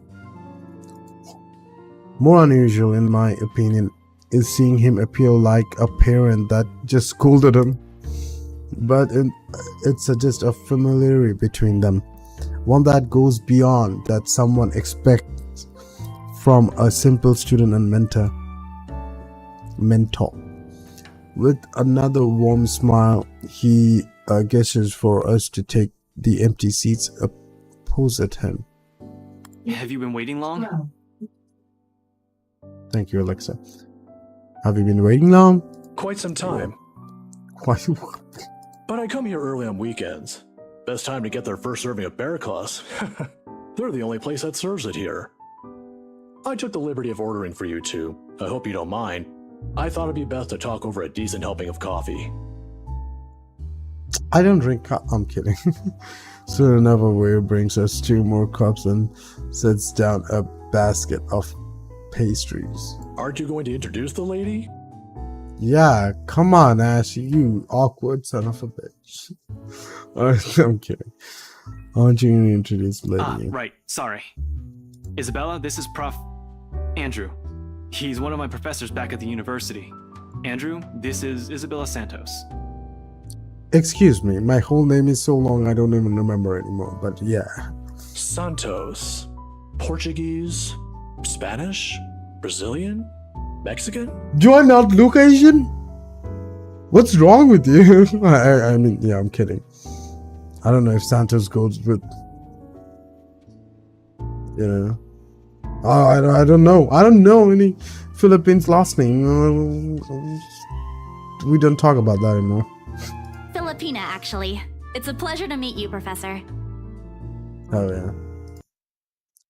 And whoops. Ah, your name carries a lot of history, Miss Santos. Just Andrew is fine. Don't do what Ashton's doing. He doesn't listen to this old man. He doesn't listen to anyone more like. This awkward tension typically present in first meeting dissipates after that. Okay. I was expecting someone strict and to an extent someone severe. But Professor Andrew Clark is definitely the opposite of what I have in my mind. The more personable kind. Similar to a grandfather who dotes on you at family gatherings. It's obvious why Ash has taken a liking to him. Ashton tells me there's something you wish to discuss that I could help with. Let's hear it then. I give Ash a hesitant glance, but he just nods and gestures towards Andrew with his head. Can we sit down first? I think we're sitting down right now. He's leaving this to me. It's my story to tell after all. I keep it short and concise. I found a letter in the old mansion, now I'm cursed. Exactly as I told Ash and Zach when they asked about it. You could have went into more details about your other experiences. I don't mention the name of the place. No use saying it now that someone else legally owns it. No use dragging other people into my problems. I'm sure it's that letter I found. But I don't know anymore. I just want to know how to escape this nightmare. Of course. We're talking about the one in Anslem Village, aren't we?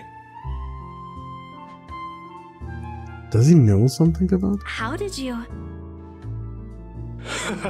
Don't look so surprised. There's only one place popular enough here if we're going to talk about hauntings. I once had a colleague who wrote about it and the urban legends surrounding the place. Years worth of study, but fascinating. It's a shame he passed away at such a young age. He would have done a much better job at explaining topics like this one compared to me. Why did he pass away? Oh my god. Ashton here might disagree, but it's an interesting topic in sociology, if you care to have an open mind. Studying the science and theory behind it is completely different from outright believing in it. You don't believe in those stories, sir? Now, this isn't a question of belief. All I'm saying is things like these speak a lot about a place's culture and history. And it's not just limited to ghosts. Monsters, gods, you name it. Even you, Miss Santos. What about me? How you respond to these stories. It tells a lot about you and your upbringing, in the same way it tells me why our detective inspector here finds such topics absurd. Interesting, isn't it? My head is starting to spin from all this. I'm not the smartest person around, but I understand what he's trying to get at. I think it's still too much to take in at once. I look at Ash for help, but his eyebrows are drawn in a frown. What the? If he keeps just staring like that at his cup, I'm pretty sure it will crack soon. There's still something you're not telling. The experiences. Didn't I tell you everything the other day? Yeah, but you mentioned the rights, then you proceeded to drop the topic right after. What's with that? They don't have anything to do with this. Rights. Luke and Hannah, right? Yeah. Oh shit. Yeah, they're the ones who got the place. I'm not surprised. They're the kind who gets what they want once they set their eyes on it. From what I've heard, word gets around.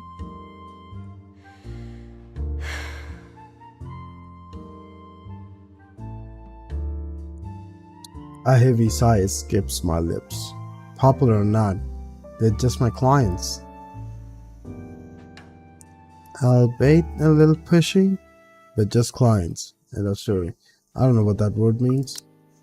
I don't even know if it's English.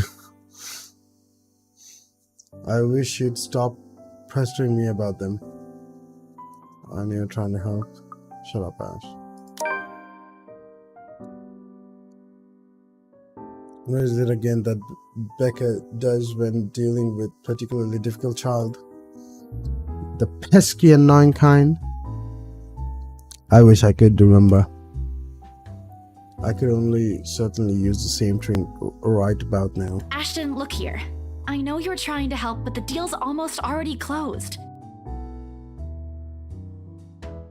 The papers are being prepared. Once it's done, it's over. I'm just their agent. And when is that happening? When what?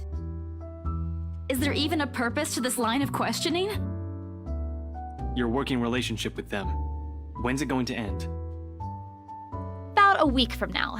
It depends on how long the approval process would take, but they wanted us to rush it. Really? You're absolutely sure about that? Yes, really. Unless they want to buy a house again and want me and Rose to be their agent. If yes, then I don't see a problem with it. Now stop annoying me about it. Don't accept it. What? Why? It's my job. Oh lord, even my younger siblings aren't this difficult to deal with. Then again, Ash is far from a younger sibling to me. He's my love interest. I'm kidding. I mean, I think he is. If he'd only spell it out, surely I'd understand. We wouldn't even have to talk about it right now. That's how it is, right? Find an even ground, talk about it like the adults we are. It wasn't like this before, but somewhere along the way, something has changed in us, as people, as friends. I wish there's a way I could tell when or why. Instead, I'm left searching blindly for reasons. The next thing we know, we will be drifting further and further apart. How frustrating. Now, kids, settle down. We're not going to solve anything by shouting. Sorry, Sir Andrew. And we're not going to solve anything either if you keep omitting things. Speak for yourself. I'm not the only one doing it. You'll have to forgive my former student, Miss Santos. He's always been the curious kind. Many people think he's lazy, but it's actually the opposite. He's very religious. I see that hasn't changed. Oh, really? How is he back when he was your student? I'm sorry, I need to ask. He doesn't talk much about that. And there's a reason why. Please don't. Tried to sleep on the first day of class. He didn't repeat it after what I made him do when I caught him. Students like him are the easiest to deal with, once you know what piques their interest. I'd have to say, he's one of the very few who's actually interested in the subject, though. But there was this one time when... By the end of the conversation, it also looks like he's praying for the ground to swallow him. He's red. He's never been one to talk about himself. What I know about him are mostly bits and pieces I have gleaned over the years. He's an atrocious singer. He's bad at art. And he has a personal vendetta against mornings. Oh my god. Now it feels he isn't that hard to figure out after all. You're fucked ass. Horrible. It's past noon when Andrew has to leave us for another meeting. But before we separate... Miss Santos, a word of advice. Just keep in mind that when it comes to cases like this, things aren't always what they seem. I trust you on that.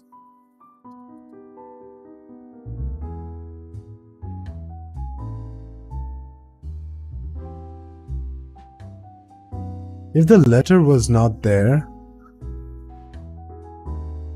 I would have thought about its having our character having a mental problem right now, seeing things, hallucinating, too much work, too much stress. It's the letter that bothers me.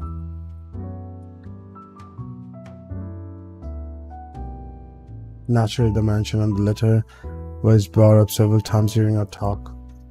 And though Ash is right in that Andrews offers a different perspective, he has left me with more questions than answers instead. What is she? What does she want from me? Is she ever going to leave? They all continue to bug me after we've left the coffee shop. I don't even notice when Ash takes to a different turn on our way back. Where are we going? You can drop me off at the park. He wants to watch a movie with you. Guess. You have 3 chances. I'm serious, Ash. Where are we going? He doesn't answer, but shortly he stops his car in front of a small, nondescript food stall a little ways away from the movie house. If I wasn't paying closer attention, I would have missed it without a doubt.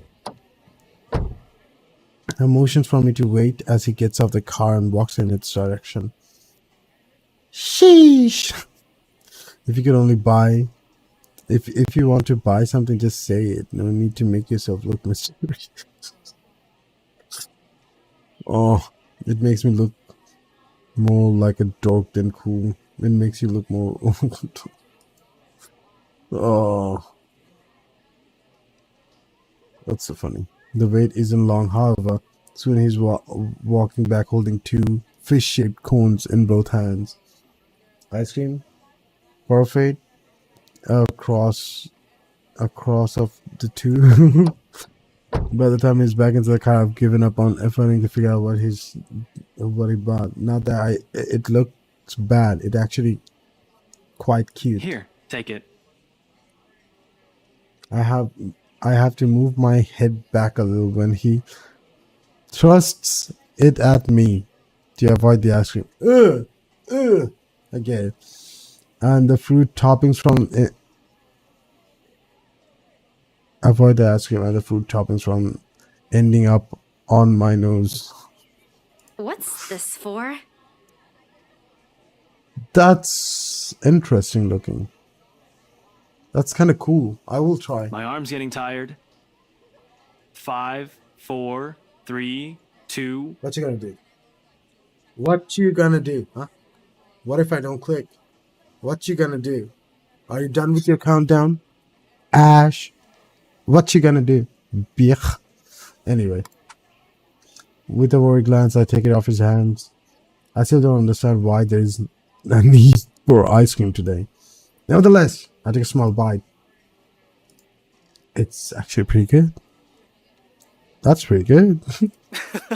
It must have shown in my face because he chuckled as soon as I take another one. Saw the place open the other day when we watched Zach's movie. Thought I should give it a try. It doesn't seem like a bad place to get food from time to time.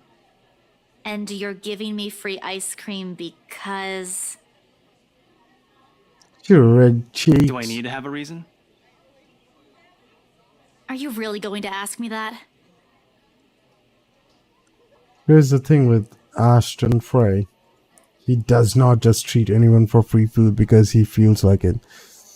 He's that much of a Scrooge. He wants you to keep his secrets to yourself. Why don't you get it? Hell, he even asked me to teach him how to haggle once. Haggle, of all people who'd ask me that. I'll have expected such a request from Becca, but Ash, not at all. If I'm going to be honest, he looks a bit constipated with that expression on his face right now. Constipated? What? I think he's starting to regret ever buying this. The other day? The movie with Zach and Rebecca? Rebecca's there, yeah, I think so. Yeah.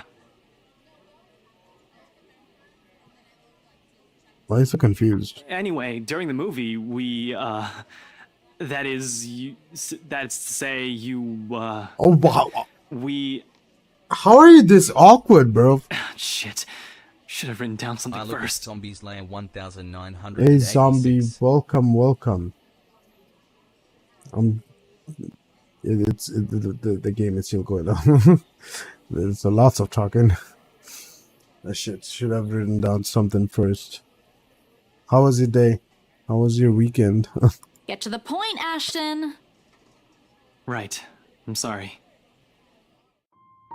What? Not I'm sorry for, you know, not getting to the point. I'm sorry for the other day. I got carried away. I said things that upset you. I shouldn't have done that. I'm sorry. Ah, this is about the other day when he was screaming at me. Is you know right? Thanks, dude. Yours. Mine went like any other weekend. I was just here sick, coughing. That's all. I'm still coughing. I'm trying to hold on, I guess. But it's less.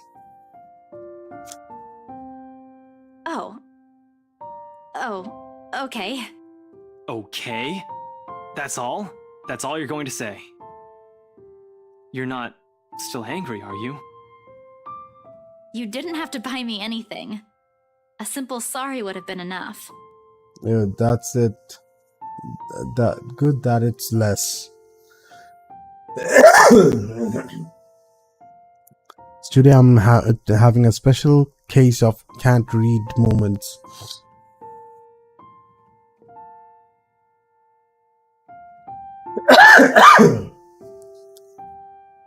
I bite into the cone again, a small attempt to keep myself occupied and relieve the heat crawling up my face. It doesn't work, but at least I don't have to look at him. Why I'm feeling embarrassed over an apology, I have no idea. It's not like it wasn't called for. Well, who starts a movie at 2:48? Oh no. Here, there is. This is UK, by the way. Then I should question you. Who starts movie at 2:48? Like that's a weird exact moment. Oh, Crackle. Yeah, of course. Oh my god.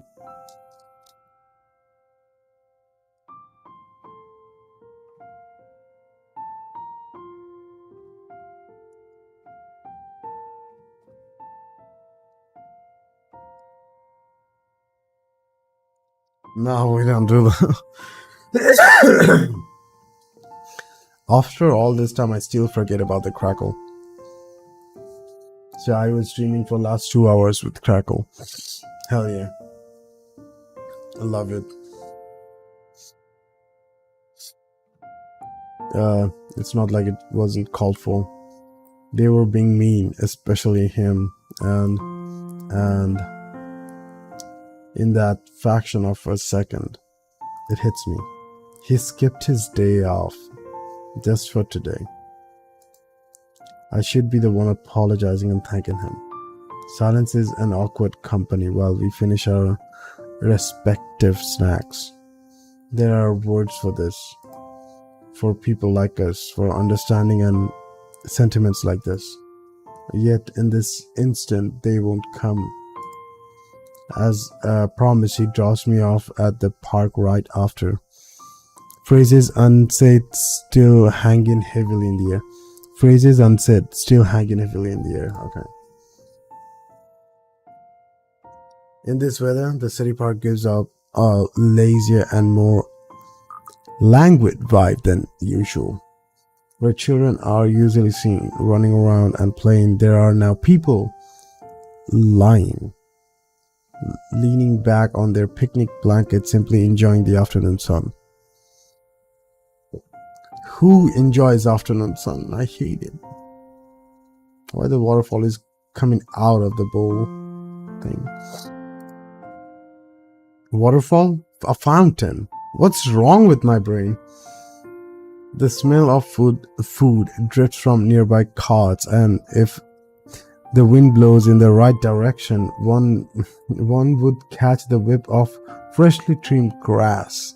Damn. I love those. Maybe I should try walking home today to get my mind off things. How was your day, Zombie? How was your day? Oh, damn. I gotta find the word somehow. I haven't done that in a while. Thanks, Ash, for today. Hell yeah, there you go. No problem. Say hi to Rebecca for me. Yeah, I will. Even so, I linger. We both do. Bloody wet. It's pissing down. Damn. In this game, it's sunny today. It's sunny in the UK. Damn. I hope you didn't get wet. And I hope Pug didn't get wet. A mild, humid breeze brings the smell of dried leaves, warmed earth, and a far-off distant memory. Yeah, that's not the UK then. No, it is the UK. It's specifically said, like, it's sunny and I want the cloudy weather back, the normal cloudy weather. It's literally said that.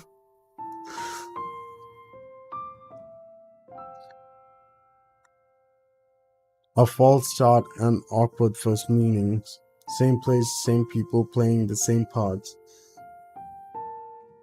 Ghosty, welcome, welcome. Hell yeah. Take your breaks. Breaks are important. Oh, I didn't get wet. I got fucking so. Oh my god. Umbrellas! Zombie, you need an umbrella. It's Ghosty. Welcome. It says it now. Anyway, same place, same people playing the same parts. Funny how all the days my brain choose to remember it now. Wait, Belle. Why are you blushing now? He exits his car. His strides are unsteady when he approaches me, or maybe this is his uncertainty showing. I'm not quite sure. He has never looked uncertain to me before. Always calm, always sure, always collected. He stops at a short distance from me, close enough that he's within my arm's reach, but just far enough for his voice to be heard over a decent small talk, if this is what it's going to be. He fumbles for something in his pockets. Here, catch. Of course he's gonna throw something. It's a lucky charm, isn't it? The small bag lands cleanly on my outstretched hands before it hits the ground. I raised an eyebrow at him and he responds by shrugging and stuffing both his hands back to his pockets. Somewhere to the side, he finds an interesting spot to look at. Sometimes you have to wait, Papa said long ago. For once, this is time I listen. His voice is halting, hesitant when he finds it again. My mom used to make me carry around one of those when I was young. To ward off evil and bring you luck, she said. I don't believe in this kind of thing now. But if it makes you feel safe, since you're a total scaredy cat, then I guess it's okay to give you one.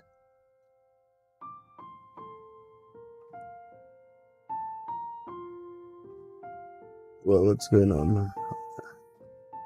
I have head-to-toe waterproof slow. God damn. Why didn't you use it? That didn't work. What do you mean? You are wearing waterproof clothing head to toe, but you still got soaked? What is going on? You sure it's not like a storm? What? God damn. I'm a little pooped. So give me an update. What happened? About the story?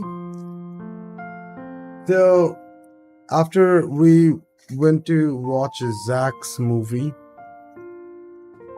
at the movie theater, then This is not today, but the previous day. That's previous day stream. I don't think none of you know about that. So, Zach's movie. After Zach's movie, what did we do? We sold the house. I mean, it's still in process. I went to next day. Mom called in game. Just remember, not I don't know. Mom called talking about dad's sickness. He's getting better, but she want to move him to some other hospital because of money. So I'm like, no, don't worry about it. I got the money. Okay, stuff like that.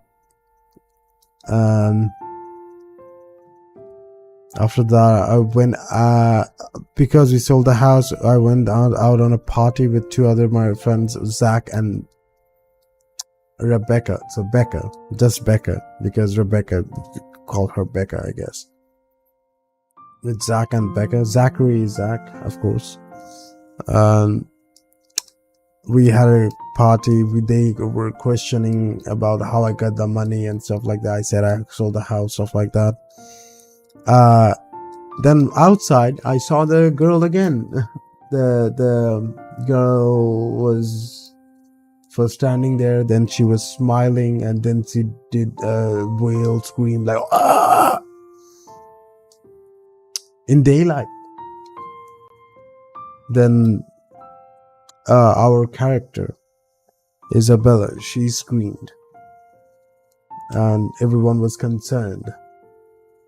So this is next day. I went to the guy we are all talking about at the movies, Zach's movies.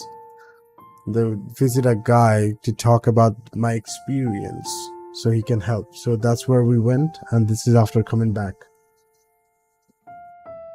We got ice creams as well.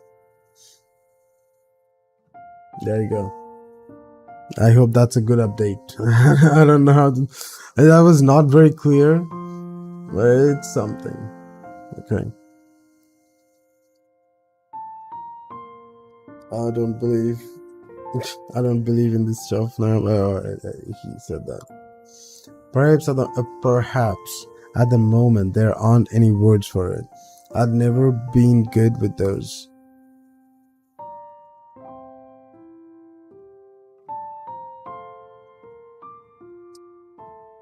Right now, I could thank him in the best way I know. I'm gonna say this one.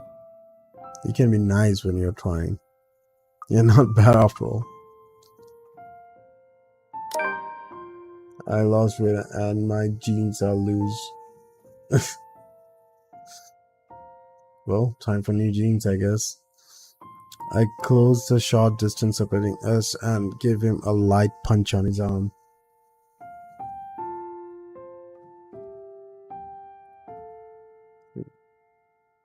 The gesture familiar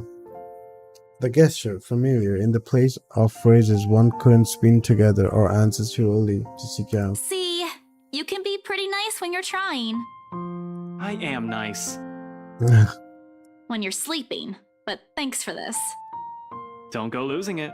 It brings bad luck if you do. Wait, are you serious? He's not. And neither is a cat. This asshole. Yeah, that's what they say. Do they say that? You did this on purpose, didn't you? Oh, I should have known. Not entirely. But seriously, if anything happens, tell me. I'll be around. He's a detective. That's cool. If you're leaving, he waves at me one last time. He's back to teasing me. Back to our usual routine. Back to what we are comfortable with. But for all that, I believe in him. I just hope I can keep them safe. Keep him safe. He saw the letter too, though. The light wind blows again, sending dried leaves. Oh, they saw the letter as well. Just so you guys know. Fun times, fun things. Sending dried leaves swirling and the distinct smell of earth into the air. For the first time, the sunlight fuels less harsh. Maybe a walk is good? I need to visit the grocery too. Come to think of it, wasn't there an art store that opened recently near the park?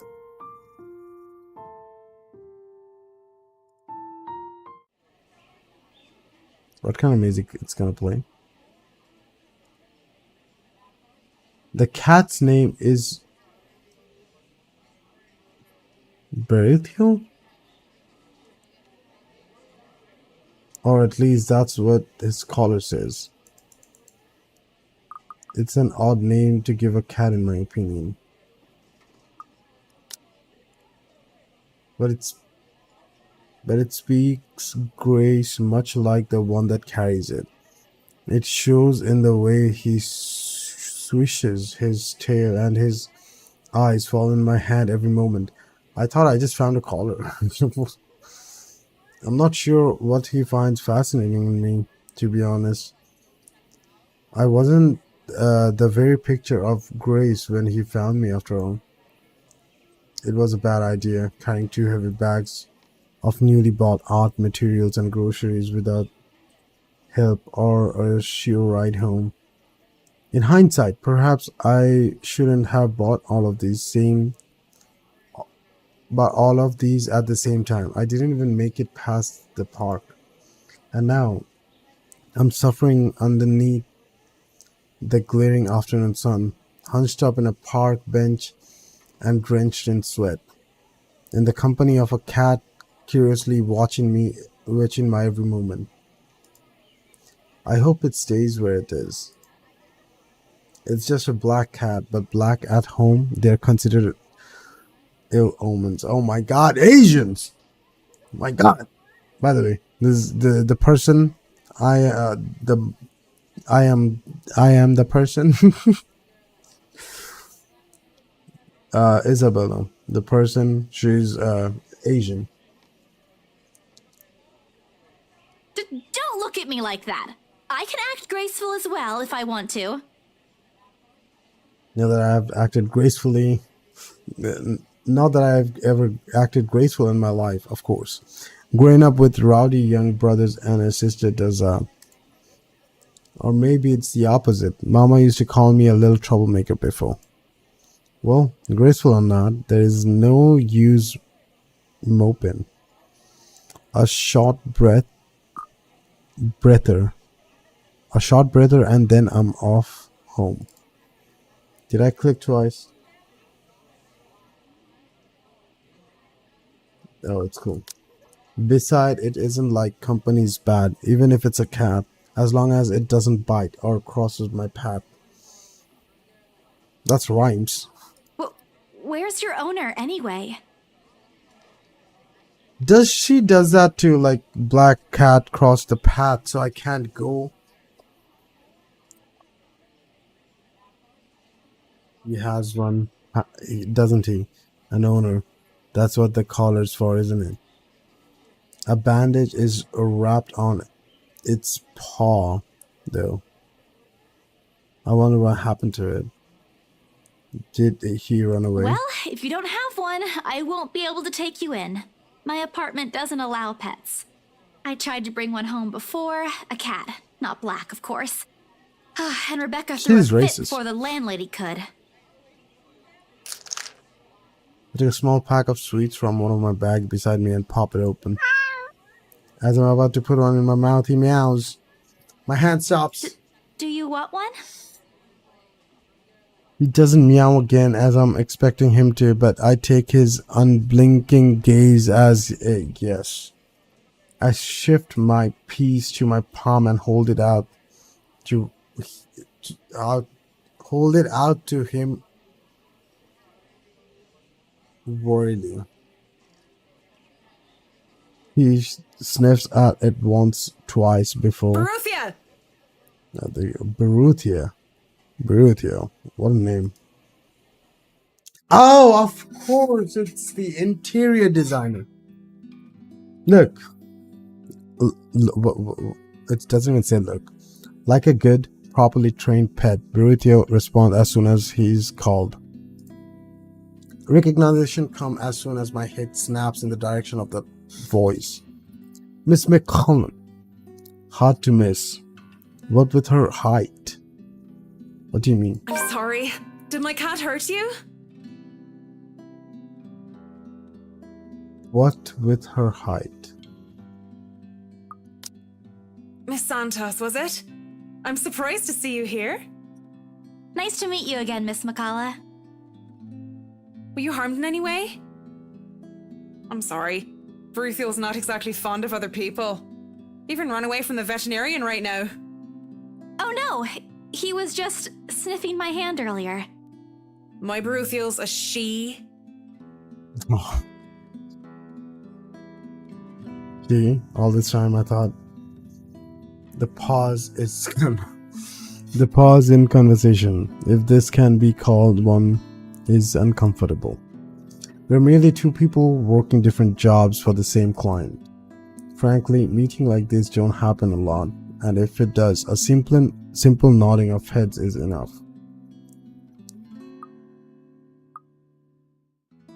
Talk about a job. Still, trying to be friendly with her head, right? I'm just curious about your work. What about it?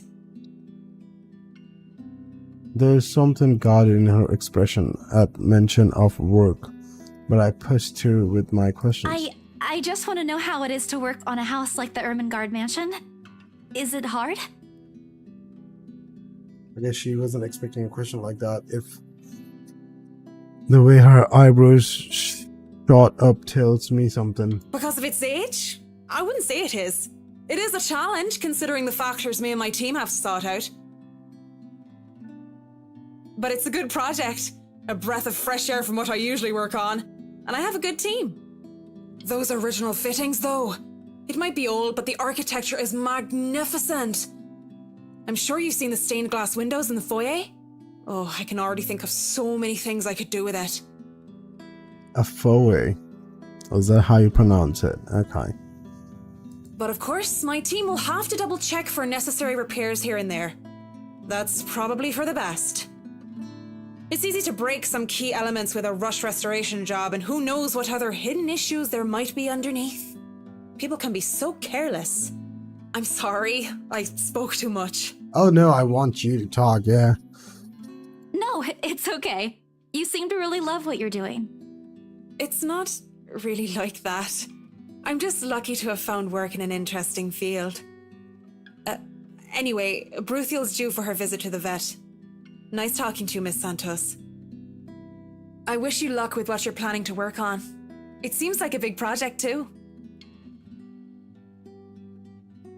She gestures me with her head to it, with her head towards the bag, the one filled with stuff I recently bought from the art store. It's a project for a friend, actually. All the same. Good luck. I watch her as she leaves. Though she stops shortly before crossing the threshold separating the park and the street. She faces me again, looking like there's something she had forgotten to say. What is it? By the way, about the Ermengarde mansion. With my clients, it's the rights, I mean. I hope you don't mind me asking, but has the deal been finalized? Because they told you to work on it already, right? There's still a few papers they need, but the house is more or less theirs now. Thank you. That's all I needed to know. Wait, about the mansion. Stop. Isabel, stop. The letter. The same one they saw. However, she's asking for help. Someone. I want to tell Miss McCullough. No, it's McCullough. That the urban legends aren't just legends anymore. They're real. She's not going to believe me. Don't mind me. I need to go too. Have a good day, Miss McCullough. I hasten to pick up all the bags I've left on the bench and run as far as my legs can take me. In that moment, what I'm carrying in my hand weighs far lighter than the overwhelming guilt trying to consume me. Because you're not saying home. I want to go home. Anywhere I won't be reminded of the house, of her, of my own cowardice. The food tastes less appetizing tonight. A pity. The only thing that someone who has been on a continuous binge of instant noodles would find a home-cooked meal enjoyable. God damn. At least I don't use cup noodles. They are more expensive. Packs are cheaper. But it isn't. Hunger isn't what it's gnawing at me tonight. Neither are my sore muscles. The TV runs loudly in the background, but what is it saying barely registers in my brain. Is it about the mansion? Is it that mansion? Please don't be. Please don't be about the mansion. Don't find dead bodies or anything in there. No, there's a guy. I don't know. It's hard when things you're trying to forget keeps returning to the forefront of your mind. It distracts you, eats at you, devours you. I wish this would stop. I wish I wasn't the one who picked it up. I wish it was somebody else. In other local news, a woman was found dead in her home. I'm hungry. I didn't eat. Because you should eat. I'm skipping dinner as well. I don't know why. I should have ate my dinner and took my meds. I don't want to. I'm not feeling like it. Anyway. In other local news, a woman has found dead in her home yesterday evening. Luxbourne police officials are currently investigating the crime scene, but has classified the case as homicide. A homicide? Huh? The victim, identified as Rose Pamela Cooper, 33 years old, working as a real estate agent. What? Oh, hell no. The victim identifies as Rose Pamela Cooper, 30-year-old, working as a real estate agent. Rose? Discovered lying in a pool of blood in her two-bedroom flat with the words "Help me" repeatedly written on the walls.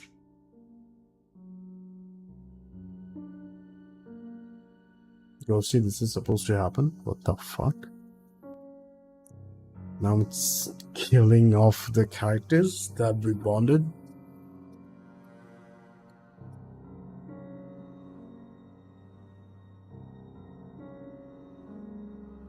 Yeah, like, goddamn.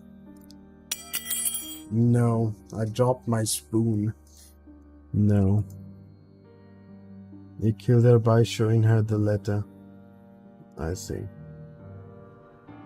This isn't what I want. Don't say anything else though. Shh, it's cool.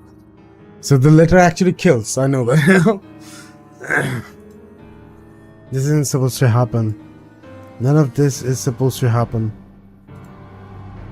No one's supposed to die. Those are just stories, right? Legends. That's what everyone has kept telling me. So why? And I at least I know that it's actually a thing now. Immediately I rushed to my study table to search off my phone. My hand, cold from dread, clings tightly to it as soon as it touches its edge. A piece of folded paper, the letter, lying unassumingly beside it, slips to the floor when I pick up the device. But I paid no mind. There are more important things right now. Now. I need to call her. I was with her. I was just with her not too long ago and she was okay. No. It isn't Rose, I'm sure of it. We saw her face. I just talked to her and a sob escapes me and hot tears being to blur my vision.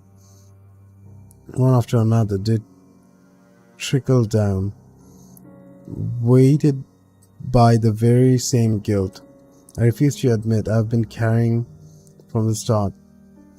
But she never looked at the letter though. I tried to show her, but she ignored, right?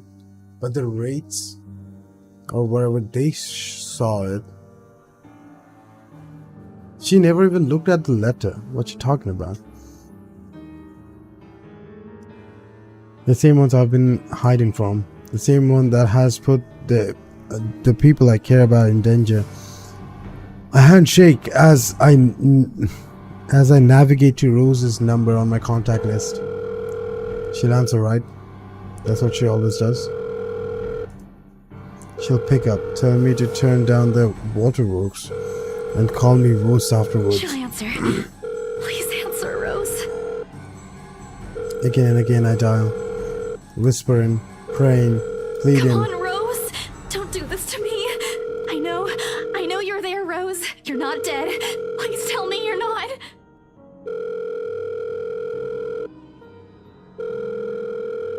Maybe you mentioned it. You think at that point you'd leave. I did mention it. This adds to the series of deaths and disappearances that has plagued Luxborn in the recent years. The authorities are currently looking at a possible link with the notorious Anselm Butcher case. The latest trouble started in Hackney in the east of the city late this afternoon before spreading to Lewisham, Peckham, and now in the last hour to Croydon. The TV runs loudly in the background. The Butcher case, huh? A deafening static sound from my phone speaker. I remember something. There was a story when I started the game, but I kind of forgot. The deafening static sound from my phone speaker. But in my ears, I can only hear the screams, her pleas, her whispers. You're not safe. Damn! A buzzing sensation jolts me awake. My body still wants to sleep, to forget what I heard, what I saw last night. She never turns off a TV. Crazy. But it's there, nudging, prodding at me. Slowly I became aware of how awkward my position is, and the ache is that accompanies sleeping in a curled up position the night before. If I even slept at all, the memories are impossible to forget now that Rose is gone. They say it's easier when you say it out loud. Instead, the words weigh heavier on me each time. She's gone. She's gone because of me. Gone because of one letter I was too curious to look at. I should have been more careful. I should have kept my mouth shut. I should have destroyed it before anyone else has gotten involved. Yes, I told you multiple times you should have burnt it. I should have. The notification light on my laptop blinks increasingly mockingly when I look at it, as if it's calling me back to a sense of normalcy. Oh shit. To all BSC employees, in the light of recent events, there will be an all-staff emergency meeting from 1 p.m. to 2 p.m. Attendance is must. Company changes, new hierarchy and policies we will be discussing during this meeting. Everyone is expected to bring a copy of their own attendance log and sales report for the last 6 months to be submitted to your respective managers for review. We are expecting everyone's cooperation. Thank you. Joanne Alice Souls. Delete. Oh shit, I didn't read that. I check it nevertheless, out of habit more than anything. If there were one of those typical days, I would be happy to comply to get myself to our office. Today my limbs just feel heavy. On one hand, going will keep me busy, take my mind elsewhere. I don't think so. The place in itself is a stark reminder of what my own fears have cost me.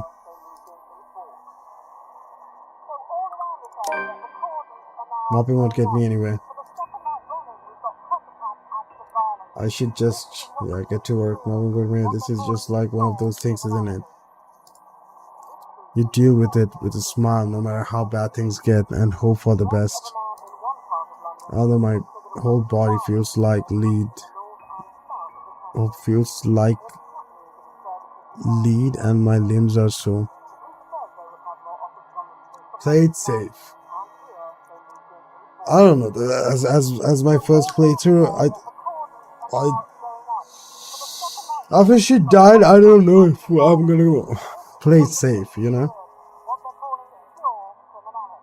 I'm gonna be truthful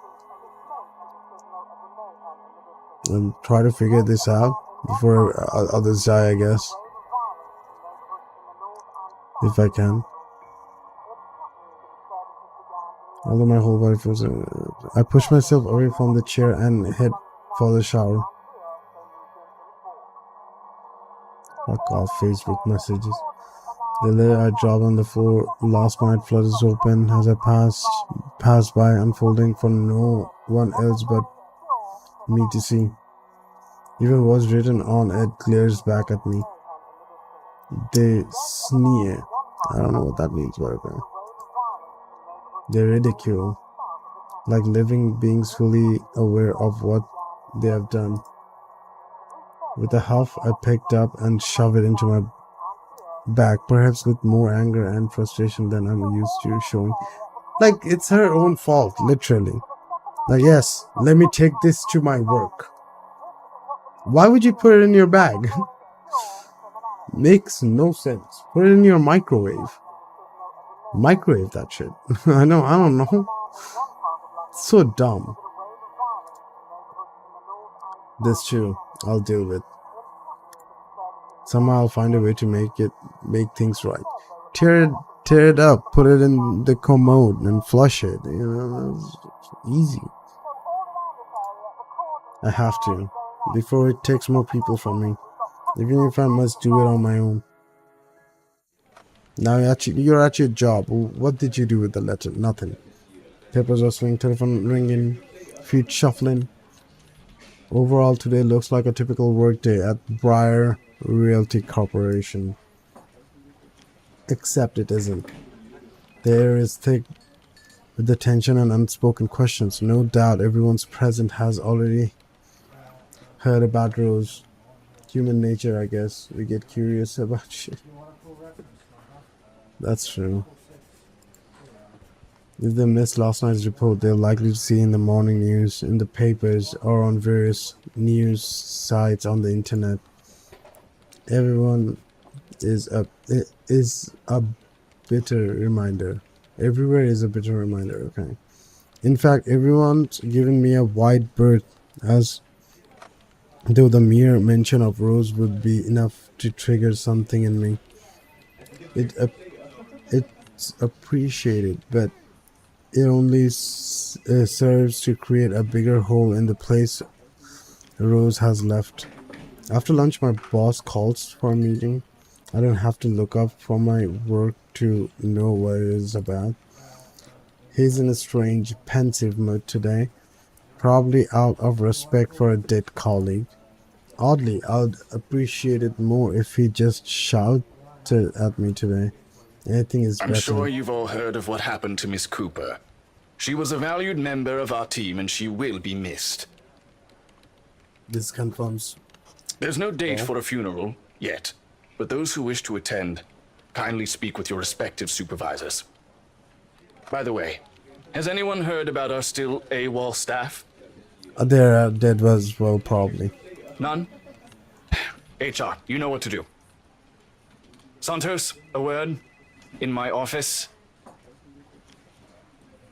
At the end of it, I've been given the entirety of Rose's workload, including finalizing the rights papers, and have been promoted an ample compensation for my efforts.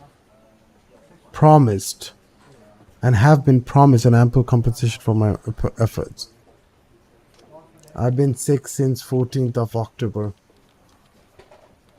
Tom. Why is sickness getting to everyone? Goddamn. I'm still sick a little bit, but I'm getting better. I can't believe you're sick as well.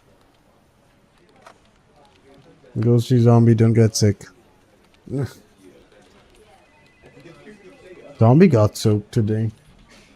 He might get cold. Who knows?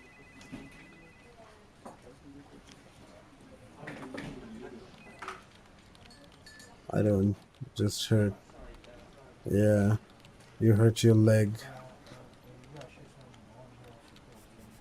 Everyone got problems. Why? Anyway.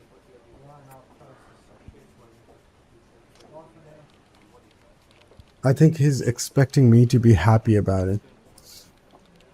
Instead, I immerse myself in my work. I have to. Anyway, if I want to forget. There's no forgetting. There's no forgetting. Time flies when you do, and by the time I give notice, it's already late. Everyone's already gone, leaving me in the company of a radio and a member of our janitorial staff. I don't even know his name. Rose likely does. She remembers people easily like that. The Luxbourne Police Department continues its search for the following reported missing people. Hey dude, there's one name after another. Hold on a second. Oh no. Missing? Aren't they? Still, I have to check. Frantic, I turn back to my desktop. Lot tapping on my fingers against the keys fills the office. For the better part of my shift, as I look through everything. The background about the place, its history from the current owners, and list of employees hired under BRC. And I'm right? Of course I am. BRC may have a lot of staff, they may have a lot of agents hired, but I remember those names anywhere.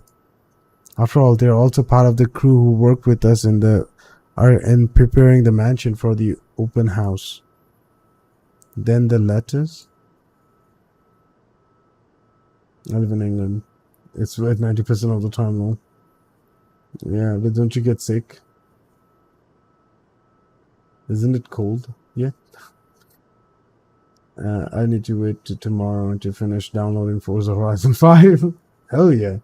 It needs like somewhere 110 to 120 GB. And my download speed is not great. I don't know. I understand.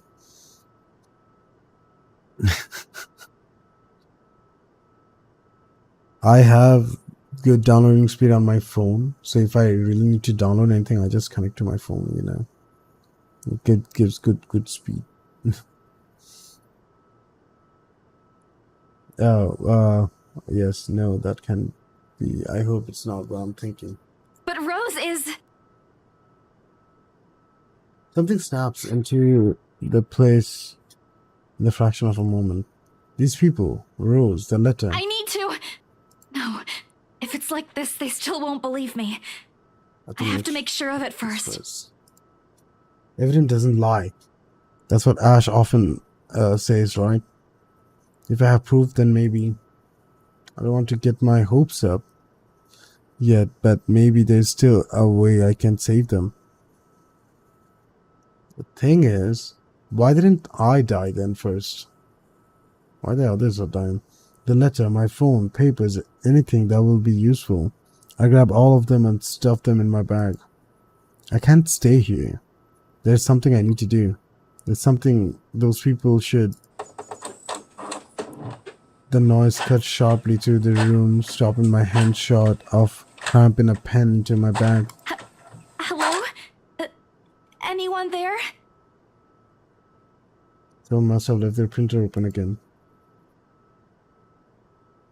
I may be in a hurry, but if I don't turn it off, another person is suddenly going to have a fit tomorrow over wasted company resource. Most of the time, it's Roses who does the nagging, but The clicking of my pen in my hand is a welcome distraction as I searched for the said object. Each stride my feet takes another echo throughout the empty workplace. I have lost sight of the janitor minutes ago, and me being the only one left, the tapping of my feet against the wooden floor is something I soon learned to appreciate. It doesn't take me long to find it. By the time I turn it off, 5 pages are already soon about the ground, the paper tray having them also been left ajar. Sighing, I pick each of it up to put some place proper. But the pages that greets me next makes my blood run cold.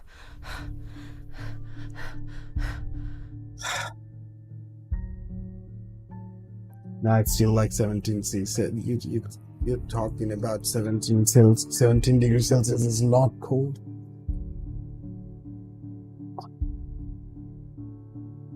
I would love if it gets anywhere under 25, 22, 23.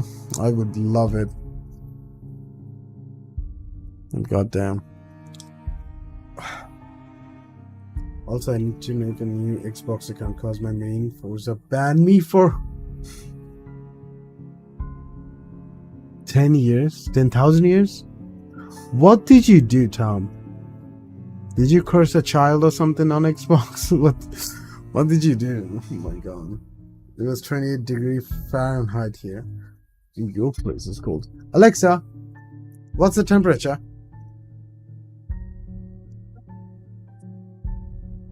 It's 25 right now. Today, it's the middle of the night, but the maximum it's gonna go is 32 degrees Celsius. So I hate it. Anyway, the chill that makes it way up my spine isn't numbing as that day in the attic. Oh, yeah. The sheets crinkle under my tense grip. All I can hear is my breathing as it wraps through my gritted teeth. I don't know. But before I can even gather myself, take the first step out of here, total darkness suddenly envelops me. It's Grudge. And as if hearing every horrid thoughts running inside my head right now, something snaps. A soft creak. That's not a soft creak. Girl is already doing. Okay. A soft creak grating through the thin veil of stillness that has descended in the room. Every muscle, every bone in my body goes rigid at the sound. Familiar. So familiar now. Yet my own traitorous curiosity still pressed me to take a careful peek over the cubicle's wall. Do it!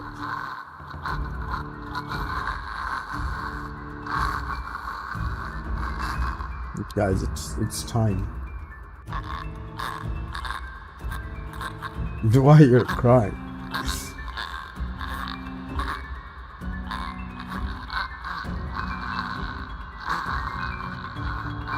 The music is just going fast. Okay, this is a good time to read the comments. That isn't cold, lol. Next month or so it will be 0. Zombie, if I ever go to UK, I'm gonna go this time then. 0? Oh my god, I should. Yeah, this time will be good. I love winter. Actually used things that do something with, for example, too unrealistic high speed on smallest vehicle. And I think after 2 days, I can't get gone by. I see what you did. I see what you did there. Oh my god. I'll cry at this point. Oh my god. Anyway, it's her. Standing in the only exit of the office. I don't understand this word. I never seen this. Albeit facing away from me. Should I react to the scare? Or should I not? Go early in the year. -5 is regular long. Damn.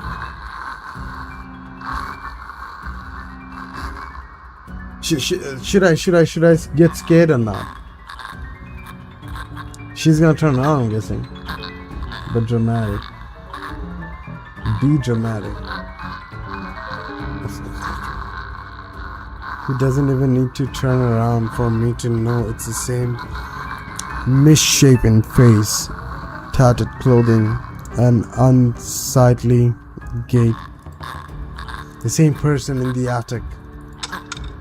Take a step back. My pen I'm holding slips from my hand and...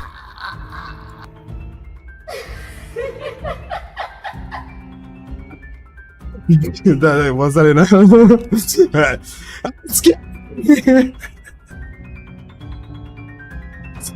Oh my god. I shouldn't scream like that. It's fucking 1 a.m. I got scared, okay? I was laughing, so I couldn't help with the face. Okay, not that scared.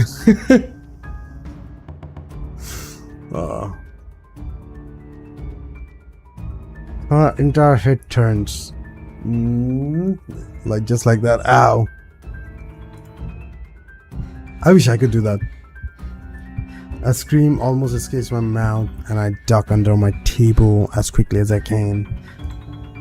My heart is pounding. I forgot my heartbeat. Whatever, you know what I'm talking about. My heart is pounding hard against my chest. I can hear the bone-chilling sound of her walk, the weird clicking that follows her, and telltale clench of something wet as she walked towards me. Nearer and nearer. The sound is slowly getting louder. The only thing keeping the whimpers from escaping me is my hand as it covers my mouth. Someone, please save me. Anyone. I close my eyes, muttering a continuous stream of prayers, all while attempting to steady my own breathing. Excuse me, by the way, for my bro. Please, please, don't let it hear me. What? Spacebar.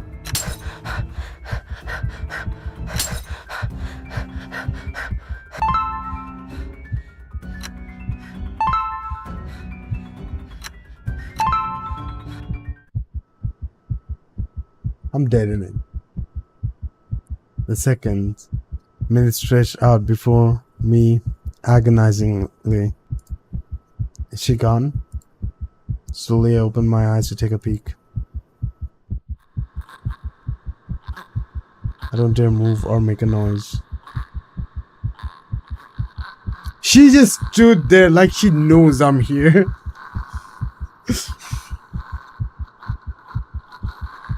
I love this feed though.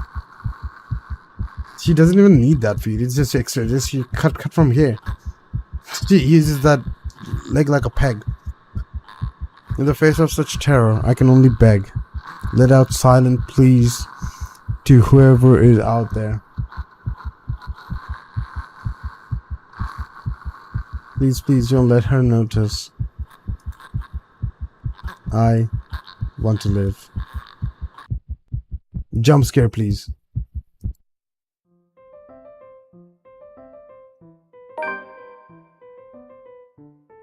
What? Did we die? What just happened? Yeah, am I Hannah now? I think so. No.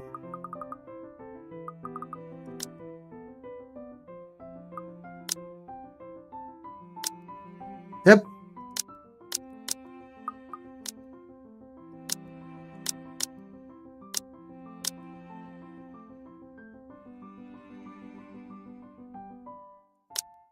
That's all.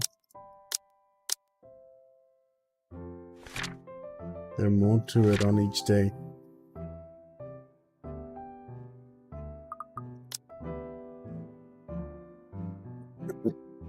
Is it far too easy to get them to pay attention? Enraptured. They hang on to my every word and follow my every move. All of it would have been stifling had I not grown used to such stares. Most are respectful, some are hostile, if we are honest. No, this is where I'd cry a lot. Pono, we did horror nights together, you know I was scared. Yeah. It's a long time ago. Then you finished it with your friends. But I played it off half of the time. Let's see. Okay. Let me get back. I need a 7-Up. Because I don't have Coke. Zero sugar though. I don't know if you guys have 7-Up. I got a 7-Up, zero sugar. Not one, but two, but oh, my legs. I'm home.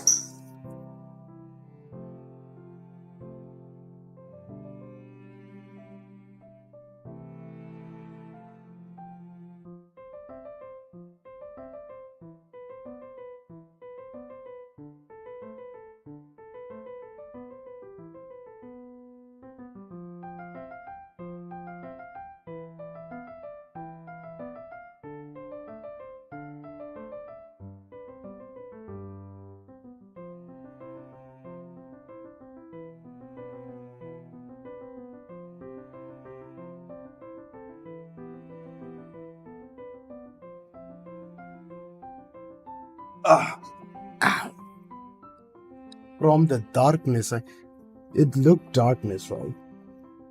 Other side of the door, it's all darkness. It's all just dark. No, like that was last week. What do you mean? Oh yeah, last week. No, you were scared more when we did just you and me.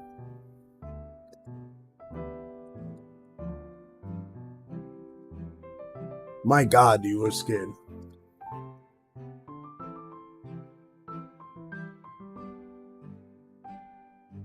Anyway.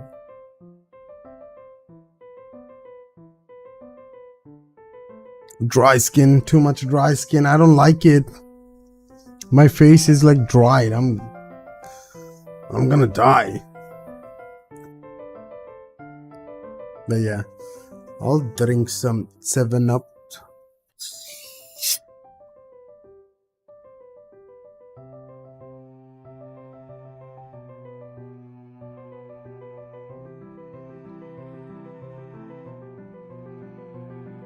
Do you guys have 7-Up?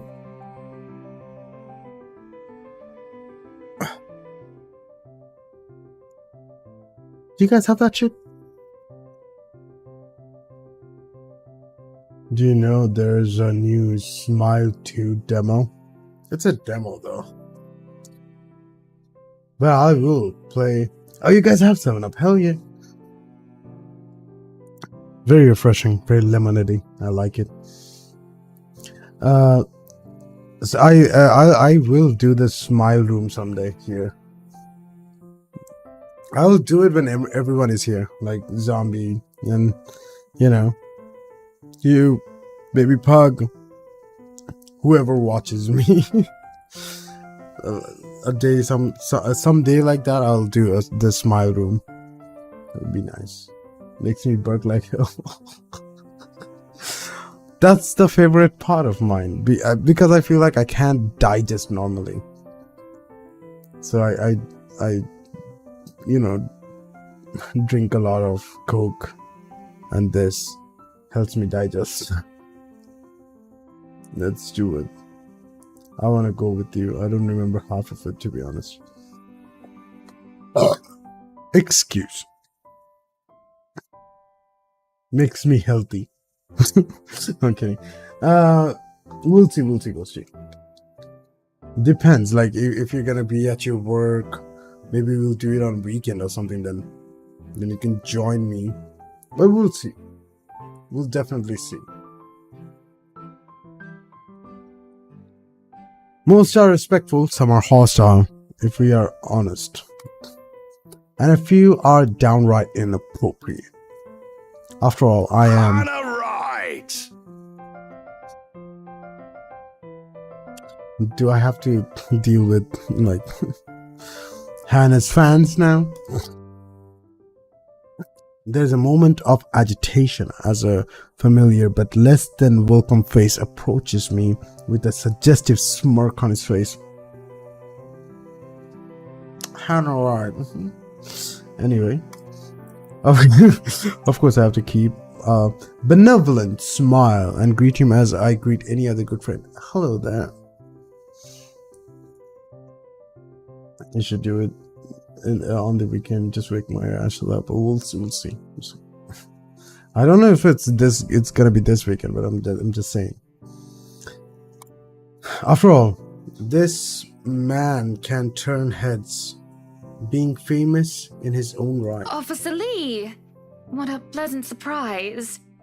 I didn't think you'd have the time to attend tonight's party. He's more Luke's friend than mine, really, and I'm quite sure I'm only invited his wife. Oh my god. Much like I'm only friends with Chief Inspector because of Luke. Luke is only friends with Rosalie?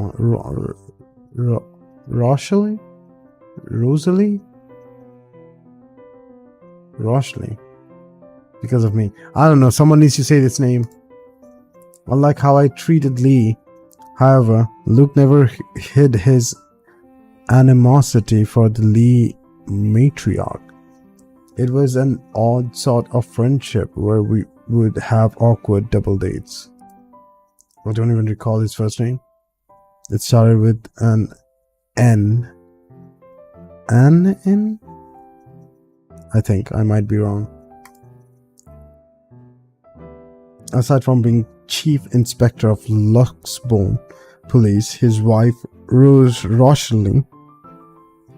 Oh my god, not the names. Rosalie Lee Me Vance owns a General Electronics company. Fridges and freezers mostly. Oh, I always have time for my favorite socialite couple. Might I say, you look positively ravishing tonight. Go flirt with your fucking wife. I see the husband isn't with you. So you're taking a chance because your husband isn't with me, huh? The way he eyes me up is enough to make my screen crawl. Yes. I just wish Luke is here to fend off the more unseemly of our peers. Rochelle. Okay. Thank you, Zombie. Rochelle. Never heard that name. Rochelle.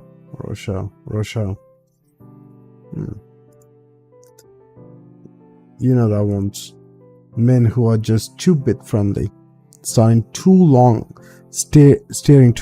at my assets, and getting close just because my husband is not here. Oh my god. And to think they have the gall to do this at my own party, in my own house, if I might add. So we are other than nothing, don't worry about it. But like any high society woman worth her salt, I know how to handle it with grace and dignity. I suppose you are looking pleasant as well. Luke's busy with work, unfortunately. Michelle isn't here? A shame. I do hope he isn't causing you much trouble. That husband of yours can be a bit daft sometimes, acting like he's still some young bachelor. The wife sends her regards and her apologies, but something came up with a doctor and she needed to attend to it. You know her being pregnant and all. Why aren't you there with her then? We make small talk.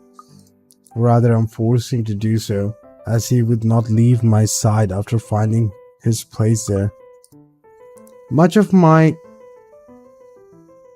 chagrin, I've been I'm telling you, Ghosty chose this game just because of the fucking words.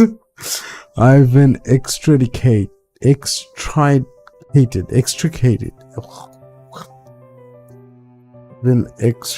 from the few who flock in hopes of flattering, for I can tolerate them as far better than Lee. He's a nice enough person, and I adore his wife, who is obviously the brains behind the two. But there is something unsettling about him. I do not trust him as much as I want to. He regaled to my tales of Luxbourne Police Department, a different affair to the usual gossip I am privy to, and a truth I loathe to admit is interesting nonetheless. I expect the topic of business to die out quickly, which would be understandable enough due to the confidential nature of his work.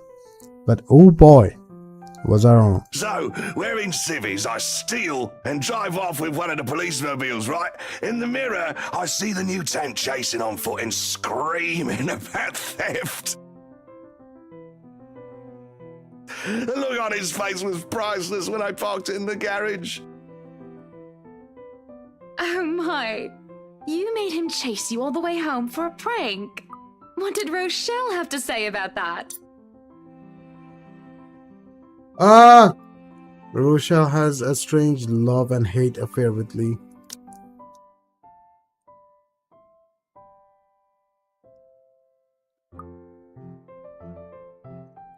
He's married to a man who did not grow up past his early 20s, judging by the way he acts. Surprisingly enough, they've been married for a good 20 years. God damn. A lifetime if you compare it to my marriage of 7 years with Luke. I, on the other hand, well, Luke is no Lee. I should be happy about that, I suppose. Although my darling did have his wife moments. pulled my ear and gave me a good talking to, though. Besides, we live in a flat a block away, so it wasn't much of a grand chase. Weren't you living in a house near the countryside? Moved for work, you know. Or you probably don't. No, I don't. But a flat in downtown? I suppose if that's what you like. Oh, it's horrid. Hate that tiny place, no matter how convenient it can be for work. 55 square yards are not enough when you need to get away from the wife. I wouldn't mind a place away from the city. Even started looking at the ads. I spied an interesting lot, actually. Heard it was finally put up for sale. Or that something mansion, you know the one with all the ghost stories. I know what he's talking about. There are really a few urban legends out around here. It's The Ermagood Mansion? That's the one. Worthy of a king it is. I'd buy it myself, but Rochelle would only gripe if I brought it up to her. camera moves. Not to mention all the expenses a place like that will be a real fixer-upper. You also have to find someone willing to work there with how superstitious people can be. If it becomes a problem, just hire someone to do an exorcism. Actually, I do know of someone who could be up to the task. You remember the Ludgates party at their Christchurch summer residence? Of course. It was an excellent soiree. Everything was so classy, too. Such good taste. Oh, that place was a pigsty until they hired out this interior designer and they turned it into a bloody palace. Is this past? It sounds like a past. It's like, it doesn't sound like Hannah got the mansion yet. And we're talking about the interior designer. She worked for the Exodus for their apartment in Soho too, and they recommended her when we were looking up pieces for our beach house in Porto Colom. This is I past. think I have a business card right. No, I must have left it in my other jacket. Anyway, she's called, what's her name? McCullough, Marianne, I believe, yes. But truly, if anyone were to get that place in McCullough, well, they'd be the envy and the talk of the town. Well, if you put it that way, I might just snatch it up for myself. Oh my god, wait, okay, let me read. I have people like this. I've been parties like this. Turns your TTS on so we can help. It's not like I turned it off. Let me check, okay, if it works. I didn't turn off anything. A lot of things just doesn't work.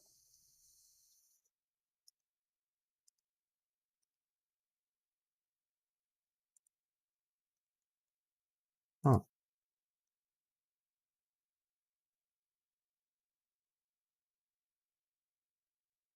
TTS Japanese, let me try. I don't think it's gonna work, but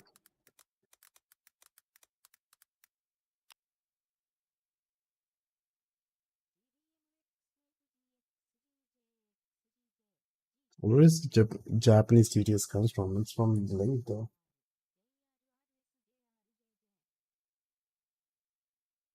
Wait. Wait. I saw movement on the TTS thing.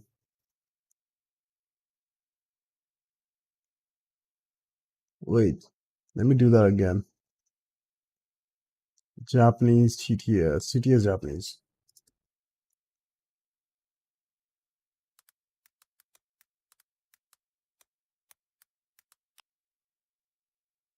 Hello everyone. It worked.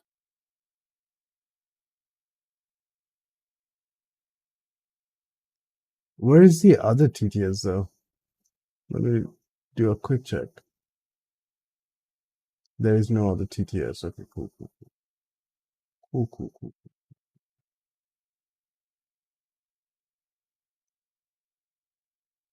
I have to fix the jump scare and the flashbang. I really need to. Ah! Fuck you. You know, I'm gonna fix it like it used to before. I tried to do it through that PC and this PC, but I have to do it on this PC. So, you know, because when I did on that PC, it stopped working. Then I did it on this PC back, but it still doesn't work. So I have to do that again. I have to fix it. Cause okay, I'm back. It's wait, where is it? Turn on it to so we can help. Plus, it's giving you a good lesson on English grammar and punctuation. It sounds like someone learned about UK from a shit ton of stereotypes. Oh yeah, the best one. I'm back. Where were you? Where you went? What? Cause you're a Weibo. Japanese doesn't have a correct form of English. Oh, that's why you're saying. Oh, okay. Well, I can't do it right now.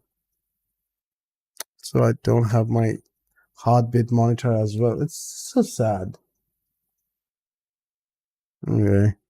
I can't do it right now. I'll try to fix it later, like add a normal English TTS. Well, if you put it that way, I might just snatch it up for myself. This place was starting to feel a bit small lately anyway. Sure, a 3-story penthouse might not fit the definition of small for some people.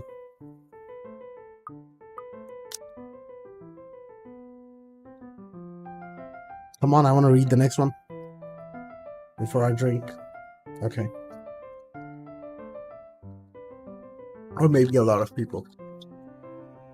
But it isn't big enough to have grand parties in. As it is, I only invited about 30 people to this one, and it's already feel cramped in here. These people doesn't even know what cramped means. Get on an Indian local train or city metros at work time. It certainly would be nice if I didn't have to ride an elevator up down several floors before I can get anywhere as well.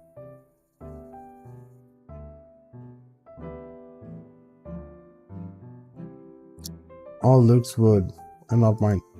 Besides, I have been looking for a good anniversary gift. Luke might like this one. Who?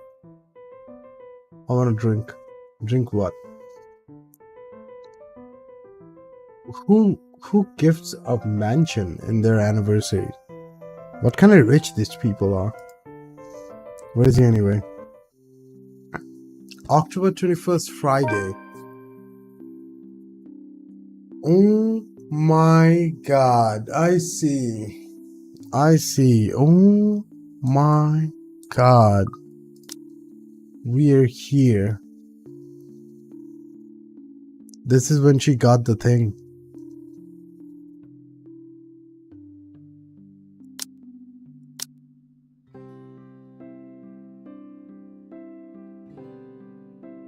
Oh my god.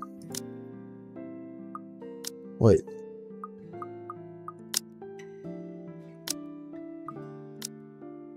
Yeah, now it's different.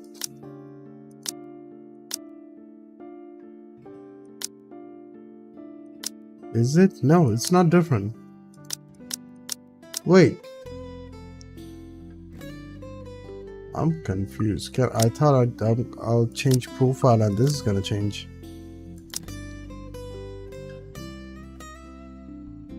Okay.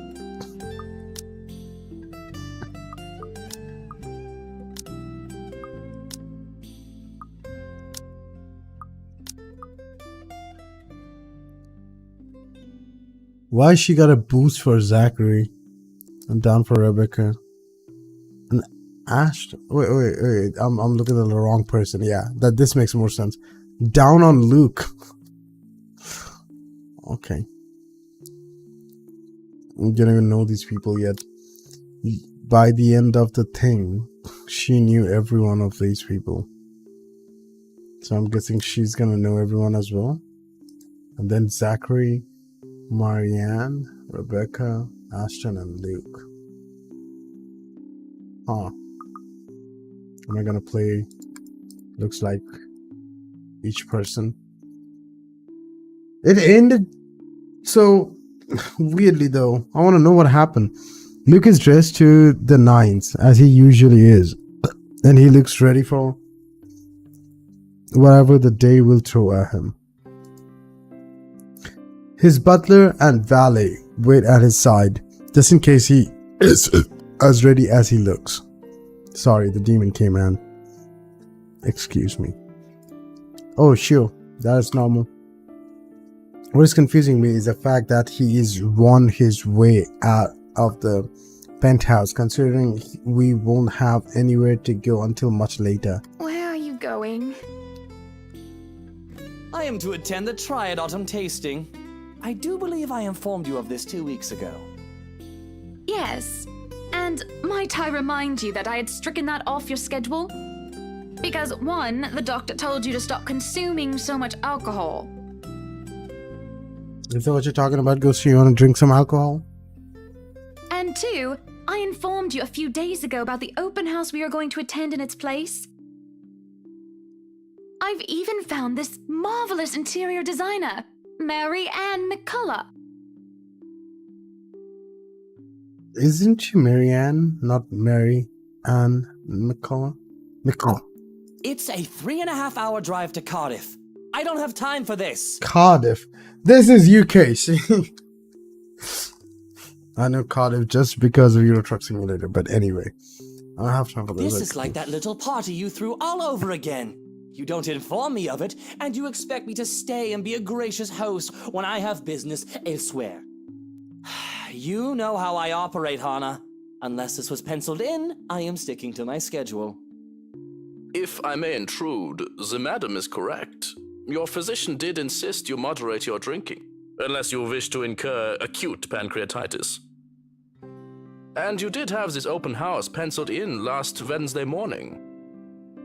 Bullocks, I don't remember doing so. Well, you did. While very hungover, in fact. He did. About me being too loud, but gave in after some pushing. Perhaps that was a bit too cruel and manipulative of me, but... Whose side are you on? Come on, Luke. The fact you side. You promised we'd do whatever I want this weekend. Gordon Bennett, fine. I am giving this house tour of yours a chance. But if it proves to be a waste of time, I am going to Cardiff and you are going to take a cab home. Are we clear? My God. It's just a bit of a husband and wife tit for tat, isn't it? All couples have their arguments. They should do it in it. It's just a bit of husband and couple. Husband and couple. Is it just a bit of husband and wife tit for tat in it? That would be nice. If you're British, go full on. We fine. What do you mean? No, I was talking about the isn't it to in it. That's all. Also, I ask Ghosty, if you're here, what do you mean by I want to drink? Once the honeymoon phase is over, as they seem to call it, reality sets in that you and your partner might not always see eye to eye. Perhaps it has been the years. 7 of them is nothing to scoff at. I just cannot bloody believe I agreed to this. I was really looking forward to the triad tasting. Though sometimes I think it's something a bit more than just simple disagreements. And I have to stop myself from wondering where we went wrong. See, I'm coughing so much less. Use your brain. Yeah, I did ask alcohol. My God. So rude. You can talk nice to me. There's always the Triad Christmas tasting in Manchester next month, and that'll only be an hour-and-a-half drive. There's always been Triad Christmas tasting. Why am I reading them? Have I been neglectful? Have I offended? Have I acted shamefully? Yes, but Cardiff. Certainly, any problem can be discussed. As long as he doesn't turn me away. Well, there goes my good mood. Are you happy now, Hannah? Yes. Yes, fight with him. Yes, I am very happy, Luke. Because for once in a very long time, we are doing what I want. Yes, bitch. I'm ecstatic. Understood? I mean, as the story goes, they are gonna go to the house. So, you know, whatever I say doesn't matter, it seems. And this would be perfect if you stop acting like a child who needs their nappy changed. Oh my God. We will be leaving after lunch for the Ermengarde mansion. You are going to park your rear in the car and keep mum. And you are going to behave during the tour. Oh yeah. Let's just say, Luke looks a bit shocked at my little outburst. Hell yeah. That's how you make your love strong. I'm gonna go get food. Okay. He opened and closed his mouth a few times, struggling to reply before he crosses his arms to look like, well, a moping child. Any more rules for this little excursion of yours, Your Highness? Exactly. Remember, that's how you should talk to me every time you talk to me. No wine. No wine? Unacceptable! I am already not allowed to the tasting, and you would deprive me of that simple pleasure? Oh my God, this guy. If I see you take one sip today, I will put the stocks under lock and key. Do you understand me? Oh yeah. Don't forget the bottles he keeps in his dresser. Yeah. Oh my god. Whose side are you on? I love this. How many times in one day can you ask that? As many times as I need you, traitor. Oh, I love that. No, it's the Briar reality. Reality. What the fuck? The ride to the mansion is quiet, with Luke having started out the window the entire way. Stared out the window the entire way, not paying attention to anything around him. Meanwhile, I'm conflicted. I don't know if I should apologize for changing his plans like that. Bro, it was already written up there. But by the time we arrived at the mansion and I see his eyes lighten up in genuine interest, apologizing is the last thing on my mind. Oh my god. The whole affair, the Ermengarde mansion, is currently an interesting experience. The place has been renovated and restored by the owners to what they claim to be acceptable standards.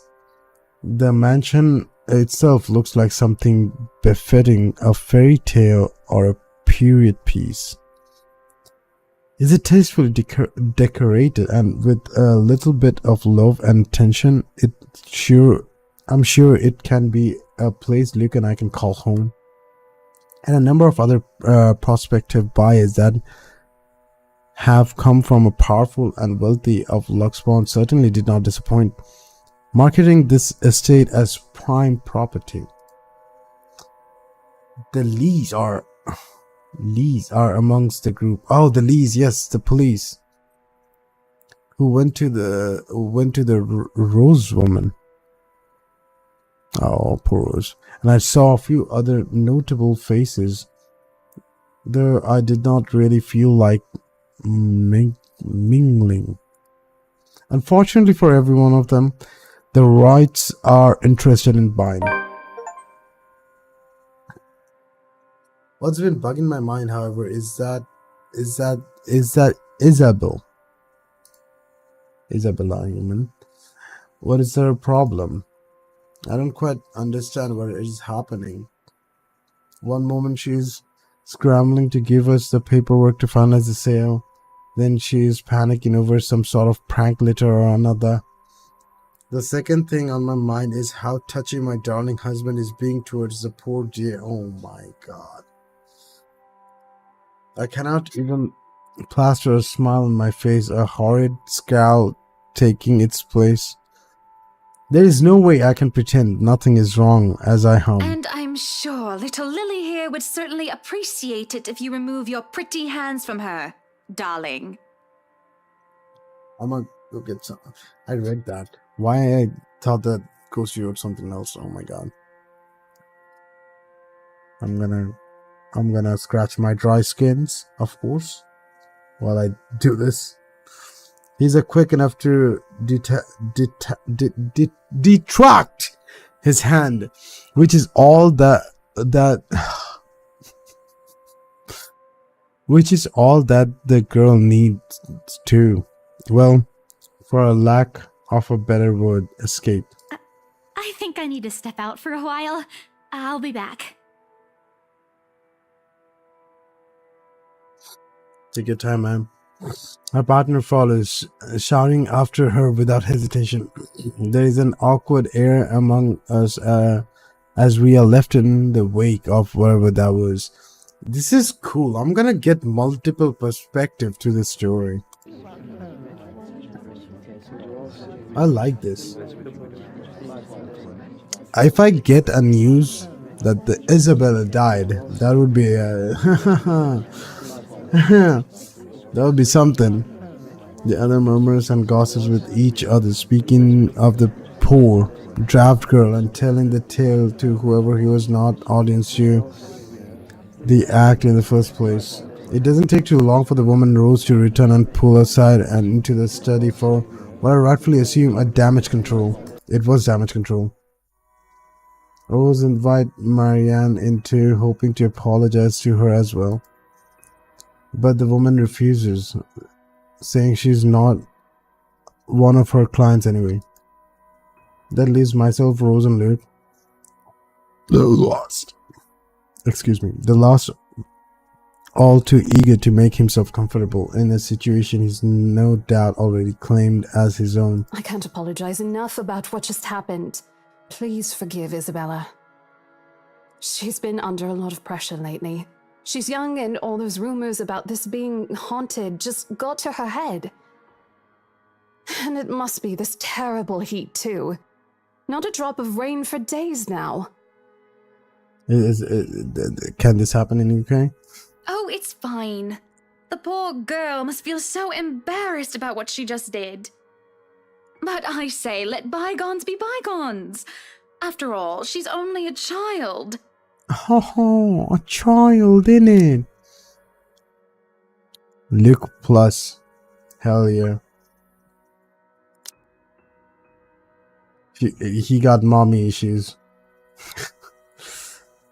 She looked, what, 19? I should look an accusing look at these words. After all, he tried flirting with that girl. The nerve of him. And not only that, Isabella, girl, but also Marianne and Rose too. Did he?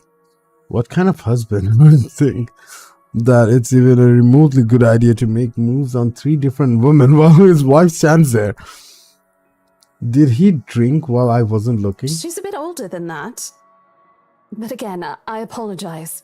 And if there's any way I can make up for what just happened, just... I know what you can do. Be a darling flower and get us one of those bottles you plan to serve. Pop it open. We were planning on serving some champagne. I can get that. That would be lovely. Much obliged. Oh my god, this guy with his alcoholic tendencies. Do you want a glass as well, Ms. Wright? Oh no, I'm fine. I really shouldn't be drinking right now. And it shouldn't be either. But right now I'm just too tired for any sort of argument. Are you gonna see something? Something's gonna happen, come on. I don't have the heart to scold him in public as well. I'm certainly not his mother. I just want to get this horrid day done with, go home and sleep. Perhaps I'll even have a strong cuppa before I head off to bed. Yes, that sounds nice. And Rose comes back with champagne. I beckon her over, as I have told her partner before. I have every intent to acquiring this house. I might as well even if I'm having second thoughts about getting it for Luke. The moment the Wrights had expressed interest in this place, we have had our eyes set on us. If we don't buy it, that might as well as be the signal to have busybodies gossip about how we may or may not have lost our fortune. Oh my god. Rich people with rich thinking. What the fuck? Regardless of the fact that it is false. Welcome back, Lucy. Image is everything when dealing with these people. These are the unspoken rules of people such as ourselves. And besides, I really did like the place. Why everything here is absolutely wonderful. Wonderful picture, of course. Well, expect of that ugly painting in that study. Was it a jump scare, guys? Was it good? It looks like a bad fake of an Edvard Munch? Edvard Munch painting? It looks hot. Here's the deal. I'm willing to pay 10% higher than your listing price. If anyone tries to outbid us, just add another 5%. I doubt anyone can, of course. Or, you know what? Just add 15% to the listing price, and we can sign all the paperwork now. I guess, if that's what you want. That won't be any trouble. Look at that smile. I don't have all the papers The now. fake smile. Didn't think this would be a quick sell. She keep doing the fake I'll smile. have copies sent to you so you can look over them. Oh. And if you'd still like to finish the rest of the tour with Isabella's group, you're more than welcome to. No, I think we're good here. We'd appreciate a private tour of the place a lot more, I think. All right. Should I let Marianne in then? Marianne? Alright, she's been waiting outside the study the whole time, hasn't she? I need to have a little chat with her to move this little mansion project Please forward. do. There's a look of apprehension when the other woman enters the study. Yet like a professional, I see the moment when she steals herself and makes her worry. Admirable. We have this project then? Of course. Will you be needing anything from us? Having the floor plans would be a great start, just so that I can look at them beforehand. And if you could tell me when you're available for a meeting so that I can include it in my calendar? Oh, is a meeting really all that necessary, Marianne?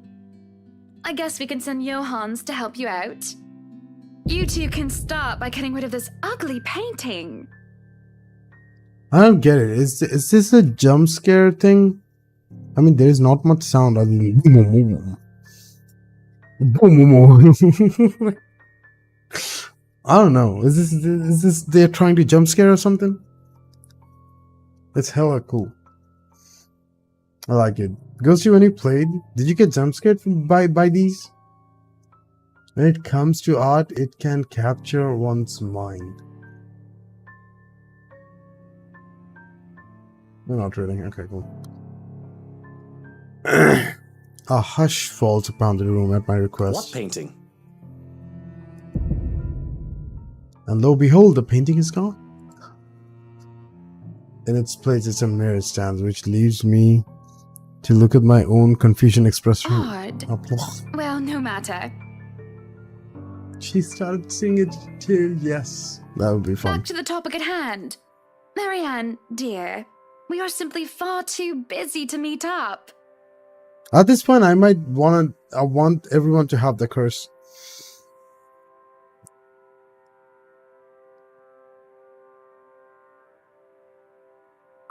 But I guess we can free up a day to meet with you. I don't really need another Maudlin Monday reading about Maury anyway. The book club can function without me for one day. What time shall we be seeing each other? How does lunch sound? Besides, my house is a higher priority over book club. Why we can hold the next morning in this place? Surely the beauty and grandeur of it all will inspire spirited and lively debates about whether modern day writers could match up to the classics. I don't know what I'm reading. My brain is going bonkers. I might as well clear up the rest of my week to handle whatever affairs buying this mansion requires me of. The social activity can be put off until the imminent god, or rather the right mansion's great debut. I have my fill of great parties and gatherings, especially when I organize them myself. That sounds good. Although, with a project of this scope, we might need most of the day to tackle your concerns. A more thorough inspection of the place is also preferable. Breakfast then! It's a date. It's really not. Why she's getting uncomfortable? Just say, yeah, it's a date. Come on, right. just say it. Monday. It doesn't mean 10 o'clock anything. sharp. We'll see you then. Actually, man suggested that we meet at 9, but who is even awake at that unholy hour? She keeps saying Marianne, so if I go, it's Marianne. It's a one name. She actually thinks her name is that? Interesting. I was lucky enough to wake up this morning before Luke went all the way to Cardiff. We say our goodbyes, shake hands, and make it clear without outright saying it that we now own this house. By the time we left the mansion ground, sunset is almost upon us. So, you really want to buy this place then? That's a bit of a big impulse buy, even coming from you. Not that I'm complaining. Oh my god, this guy. I'm not complaining because I have money. Well, I'm glad you're not complaining like you usually do. It's a right and proper Christmas miracle, isn't it? Hannah has finally done something right. I refuse to look at him. Staring at the passing scenery instead. What was it? Oh, it's just one of my blood test thing. Hey, Buttercup, what's with this cheek? Rose, Lily, Mint. The nerve, Luke, the nerve! Is that what this is about? One, that woman's name was Rose. And two, you know I don't mean a word of that empty flirting. And it's still the principle of things, Luke. I understand if you try to woo them to get what you want when it seems that I'm not looking. But I told you once before not to do it when I'm there. Luke dealt with other women in the past to get what he wanted. Wow. Sometimes I have my doubts. I really want to believe that I am an exception. That he is not just using me like how he used those other girls. I'm having a hard time believing that now. And it just isn't. And it isn't just the shameless flirting. Did he marry other people as well? Or you're just one? That will make a difference, I guess. There's something about that Marianne woman as if Luke is familiar with her. As much as it shames me, it makes jealousy rear its ugly head. Yeah, I said maybe she's his ex. That's on my first stream with this game. I am, suffice to say, ticked off. Really? I forfeit my trip to Cardiff for this, and you're still not happy. Oh, trust me, Luke. I am very happy. I can see the Very happiness happy there that and there. For once, we are doing something that I want. Can you not see the smile on my face? He cheated on Hannah. Shush! Don't. Why are you telling me stories? Shush! Don't say anything about it. Don't confirm anything. It is only when I let loose those words that the truth hits me like a slap on the face. And by the look of it, it seems to have the same effect on my dear, darling husband. It has been. Luke wants to do this and Luke wants to do that, hasn't it? I don't even remember the last trip we went to, which was of my own choosing without needing to get the man's approval. On the other hand, I was pulling along every single expedition he wished to tackle, and I never objected. Anyone who misses a chance to go to Cardiff should be happy. Is Cardiff bad? The rest of the ride home is spent ignoring each other, pretending the other didn't exist. Arriving at our penthouse, my first order of business is to get into bed. Forgot a hot bath, forgot the tea. I just want to bury myself in the blankets and forget everything in my slumber. It seems that Luke has the same idea in mind. He tags along behind me. But this is something I will not allow the moment I pass through the door. Out. Oh my god. What the bloody hell, woman? This is my bedroom too! With the voice crack. Luke stands flabbergasted as I deny him entry into his own chambers. He's been lying on the cold. Tile floors away from the warmth of her soft down bed, and my gaze promises him the same fate if he does not budge on this matter. Don't even try to argue, because I am very cross with you, Luke Wright. You can take the second bedroom or the guest room if you wish, but I do not want to see you at all for the rest of the night. Slow. Johans! Oh my god. Our butler wanders over, a curious expression on his face. He doesn't quite hurry, move in at a relaxed pace, no matter how angry his master sounded. No, you are not allowed to sleep in my room, sir. I'm pretty sure he didn't even ask about it. Oh my god. That's not what I mean! Help me talk some sense into her!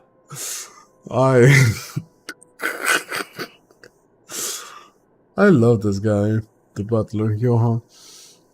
This... There is no sense in questioning her right to be angry, sir.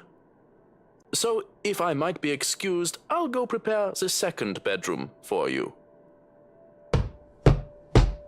I have to give a straight face as he stomps away in defeat. Mutiny!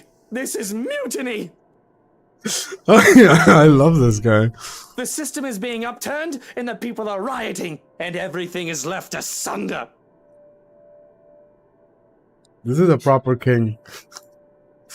This is every day the lake is rendered speechless by someone he considered inferior, or to yield to another authority without an ulterior motive.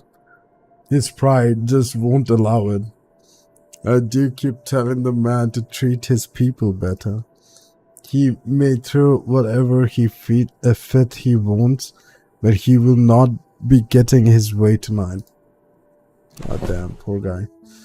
Victorious, I celebrate by jumping face first into our bed. Undignified, yes, but nobody is here to judge me anyway. Right? Nobody here to tell me what to do. Yet, as I succumb to sleep, I can hear them whisper to me, "Help me." I can hear them whispering. Where is this? That's not bed. Are you dreaming? Calling for me. They want me. Need me. They drown me, pull me down, and suffocate me in their embrace until I sink to the bottom. A deep abyss awaits, inviting me yet foreboding. They're calling to me from in there, aren't they? And I do want to help. I do. But when I try to reach out, something pulls me back like a hook, sinking itself into my stomach. Oh, sorry. I didn't get scared. Sorry. Oops. That's cool though.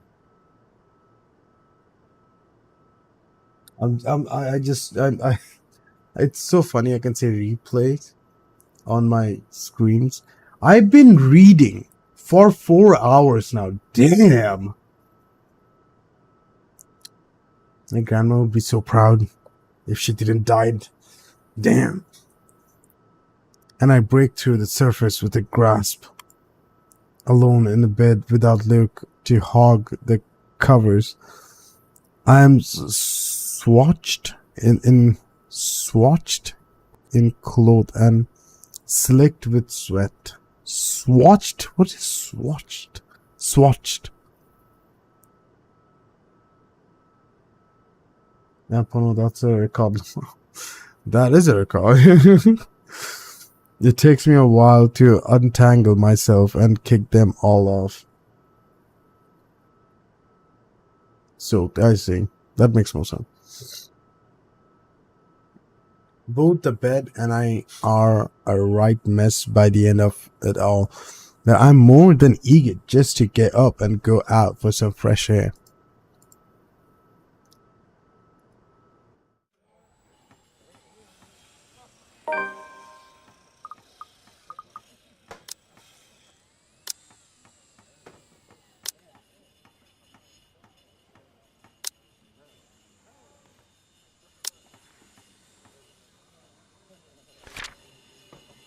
This is a meeting with the professor.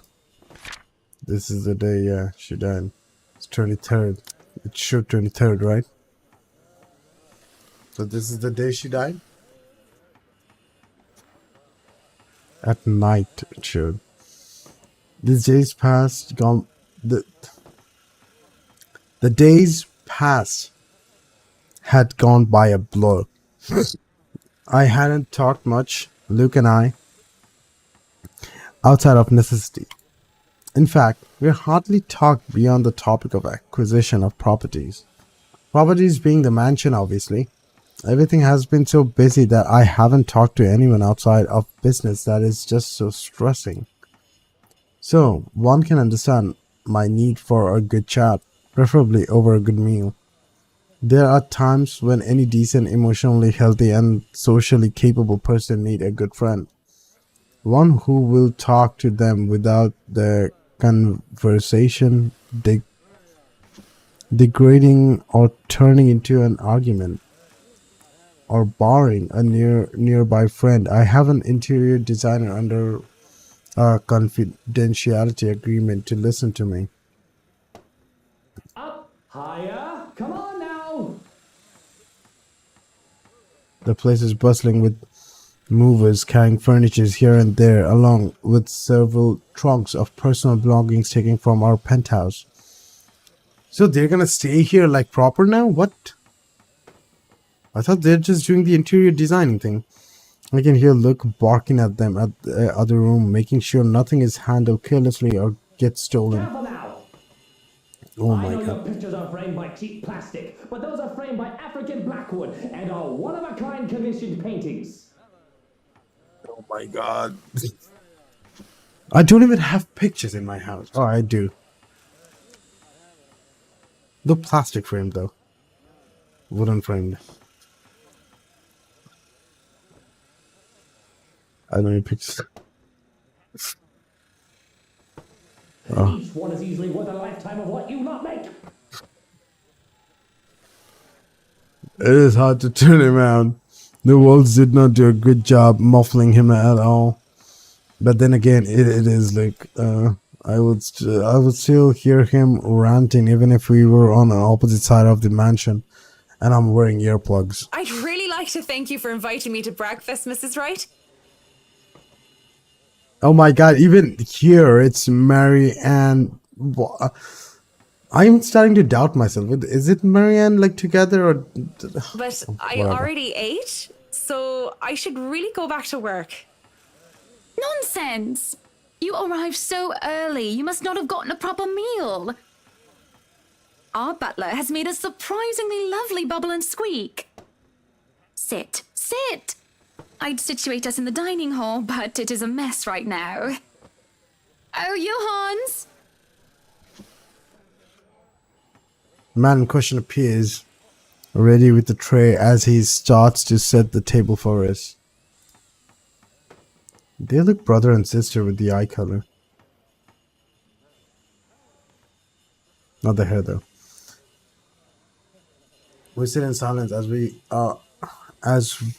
are each served a plate. Look at that food. Wait. Are you drinking orange juice and tea at the same time? Is that something you do? Two very different drinks. Well, who am I to question? Bubble and squeak, topped with a nicely poached egg with cherry tomatoes and other garnishes adorning the edges of the plate. A cup and saucer and a teapot with some Earl Grey in place down for Marianne, and I asked for an orange Julius. I see. It's for the different people. Okay, cool. How are you liking the project? Drop that vase and I'll have your head! I know it's only an 8 million yen vase, but I swear, I'll... Yen? What? It's a Japanese vase?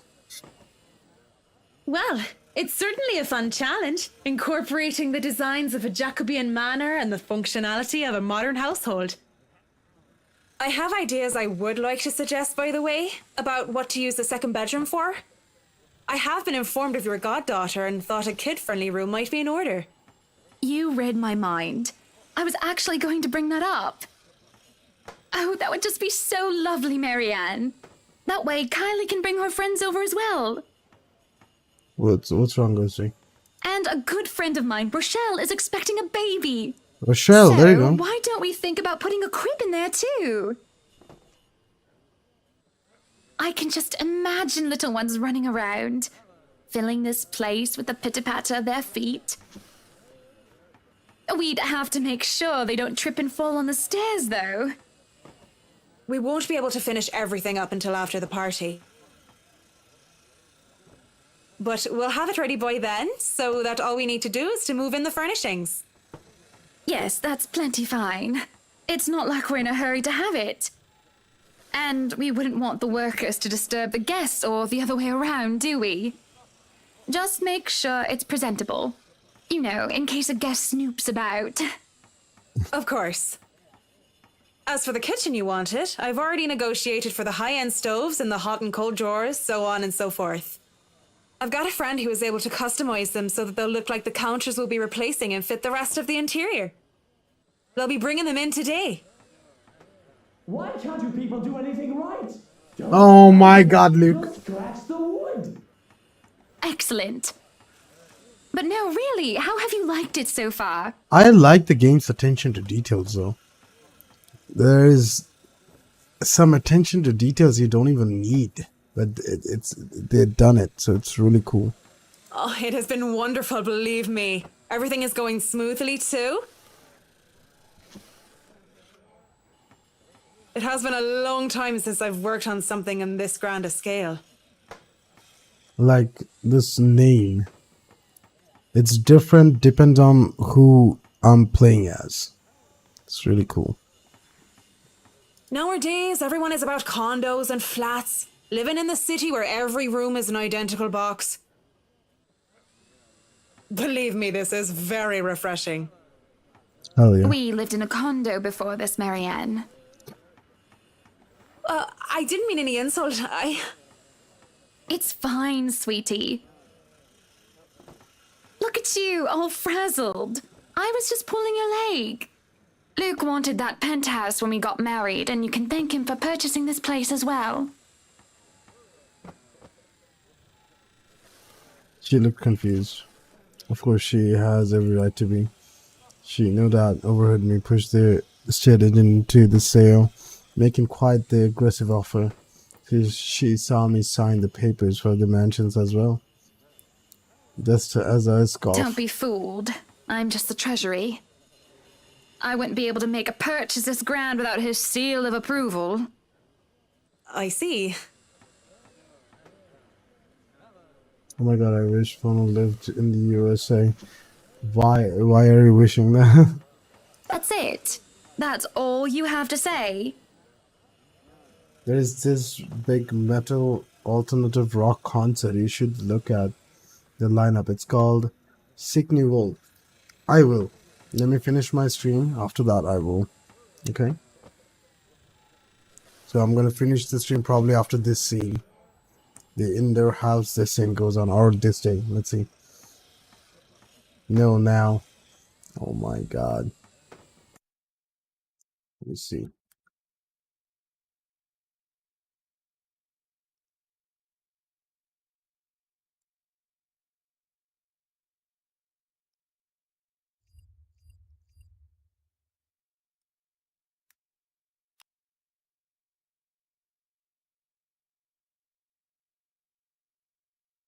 It's in Las Vegas. It's Linkin Park, Metallica, Evanescence, Gojira. Hell yeah. Meshuggah. Mastodon. Cannibal Corpse, of course. 3 Days Grace. That's so out of place.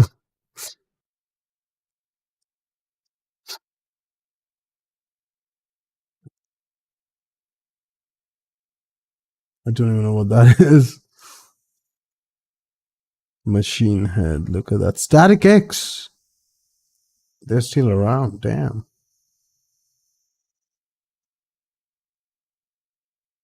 Orgy. Yes.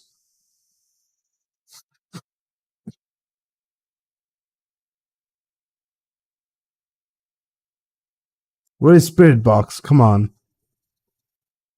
Where is Ginger? Not the Evanescence though. Wait, how much did you say? Let's see, you said $20. I don't see $20. I would go with $20. $400? I don't know. I don't think I can do that. This kind of money.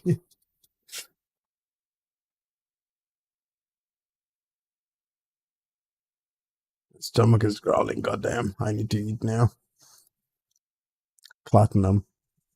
Oh, wait. Their plan starting at $20. Layaway plans. What does that even mean? I don't understand. I don't understand. Anyway, back to the game.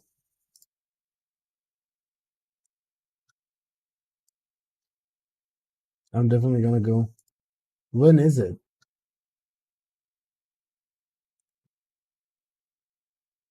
All ticket starts at $20. It says on the at the top. Mobile numbers from U.S. carriers only. Sign up for pre-sale starts at Friday 10 slash. Oh, it's April 12th, 2025. It's like next year, April. Oh, I see. Interesting. Cool. Yeah, these things, you have to plan ahead of time. That's all you have to say. Yes, it wouldn't be appropriate to comment further. I wish as well. It is unprofessional. Unprofessional? I can help but let out a deep sigh as I stick a fork into the dish. I didn't want professional.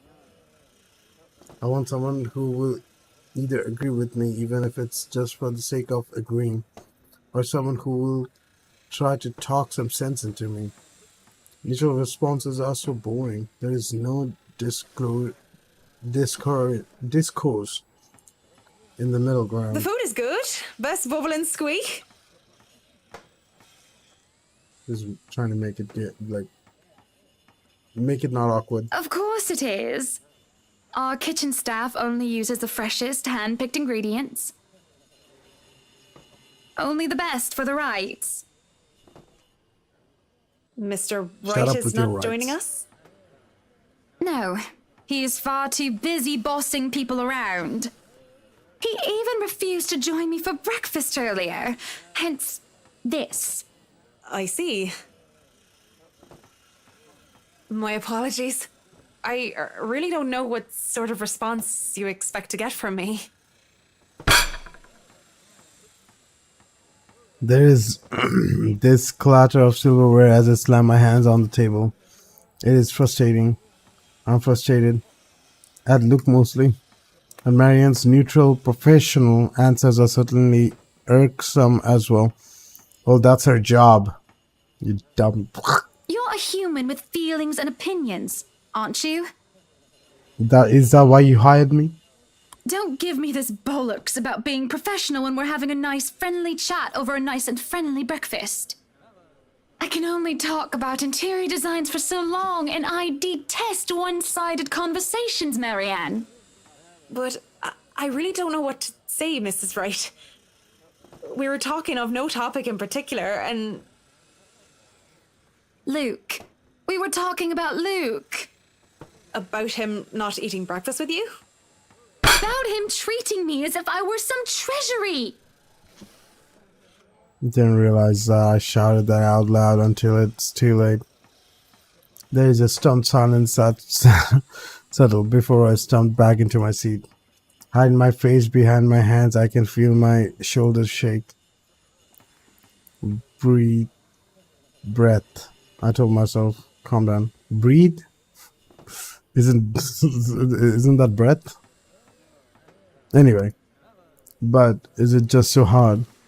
Honestly, sometimes I feel There like you he go. doesn't love me anymore. I'm back. Welcome back. Oh, have I been so blind? Did he ever love me at all? Was our marriage all for the sake of saving his company and his wealth? Damn. Because Because? Did I say all that out loud again? No, this is bad. Unacceptable.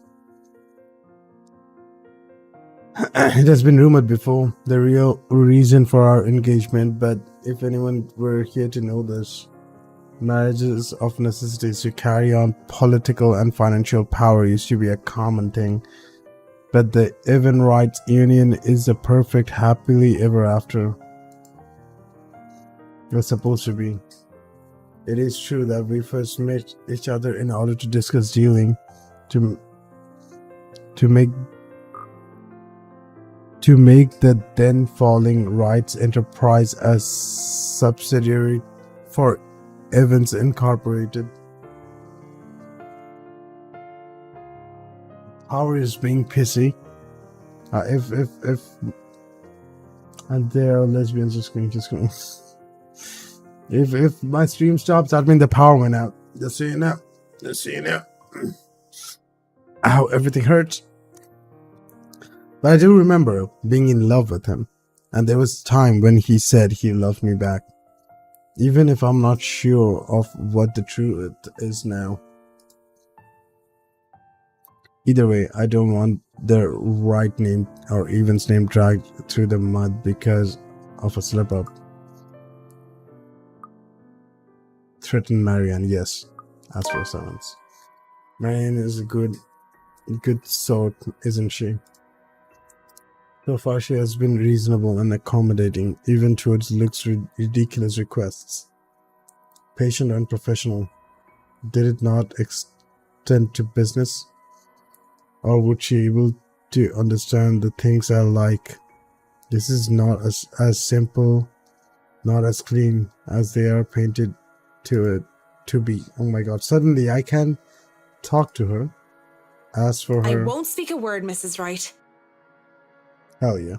Not only am I contractually obliged to, it would also go against my principles. Professional. That's why you hire a professional, not a chatty bitch. This is no one else's business but your own, and it should be kept between the two of you. And whoever you wish to seek counsel from. please, Marianne, you have to understand. These sort of affairs, if anyone were to know this, they could just twist it and we'll be ruined. All I ask for is your silence on the matter. If I am to be frank, Mrs. Wright, this isn't new for me. You aren't the first, and you certainly won't be the last to have complicated dealings. Unless what you're doing is illegal, I turn a blind eye. Can I trust her? If I wasn't in the same boat, I'd be trying to pry those secrets and gossip with you about them by now. Well, I'm keeping that information confidential as well. Yep. It's not like I have any other choice, Thank yeah. you. Continue to eat our meal in peace, finishing the last of the food and drink. And the door to the parlor opened, Marianne and I just sitting in silence. Madam, the photographer from Luxury Living is here. I gave him nothing but a small nod. This was a wonderful meal, Marianne. You're free to return to your duties. I must excuse myself. It was my pleasure. And thank you for the food as well. Making my way downstairs, I look back and see Marianne give me a nod and a small smile. That suddenly puts me in the lightest spirit. Hell yeah. An interview with Luxury Living. That is today, isn't it? That should be in it. I'm sorry, I am not feeling it. That is today, innit? Oh yes. People had caught wind of our new mansion the very moment we left the open house. Luke had boasted he could acquire the property in no time and allowed a photo shoot for an interior design magazine to be scheduled today. Well, there were complications, as it took longer than it usually does for us. Hopefully, I won't have any other unfortunate slip-ups with someone who isn't bound by confidentiality.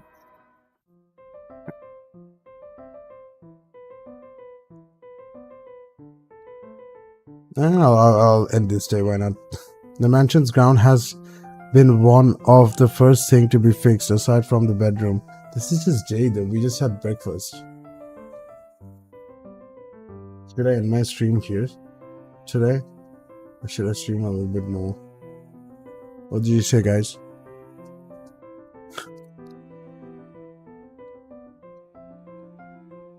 I said that scene or the day. What do you guys think I should do?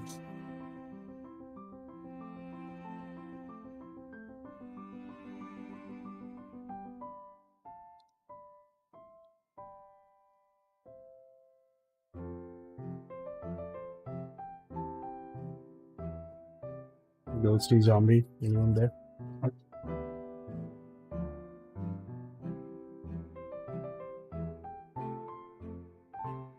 I'm going to bed soon, so it's up to you.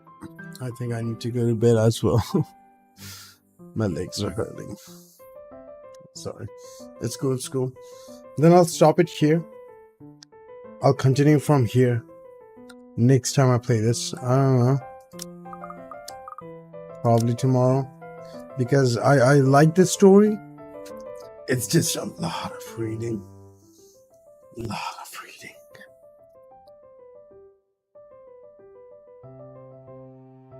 Okay. You guys have a good night. Thank you for joining. You know. I don't know. Thank you for watching. Yeah. Thank you for the support. Because of you guys, I can do what I want to do, which is sitting here and playing games. Hell yeah. What a life. Oh, good night, dude. Good night, zombie. Dumb things I say. Indie love, night night. Night night love. Oh my god. Thank you for streaming. Thank you for watching. I saved it, right? Yeah. Oh damn! I can't. I have 90 slots. Hell yeah. Anyway, I quit this.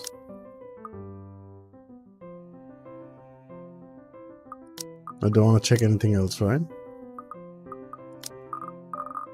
No, I quit this for now. We're gonna check it next time. Oh, I can check it from here, the gallery.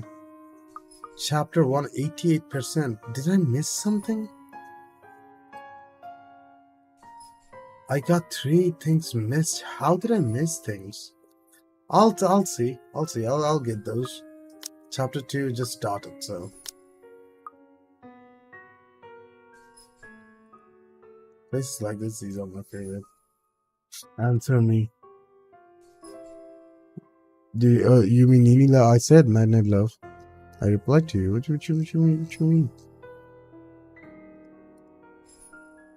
Where are the scary things? Oh, it's CGs. There you go. The CGs. There is so many missing CGs.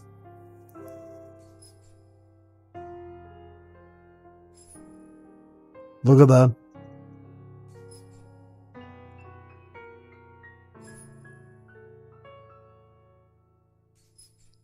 No, the playlist. Oh. I did listen to your playlist like few songs. You have 40 something songs. So it's gonna take some time, you know.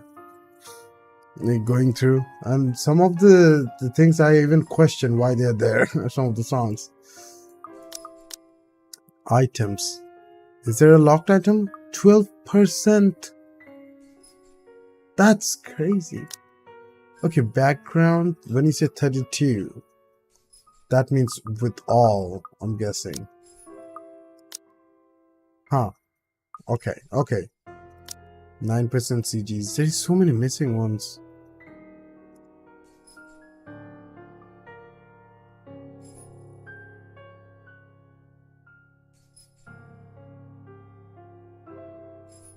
Oh, I was trying to say if the eyes changed. No, they didn't.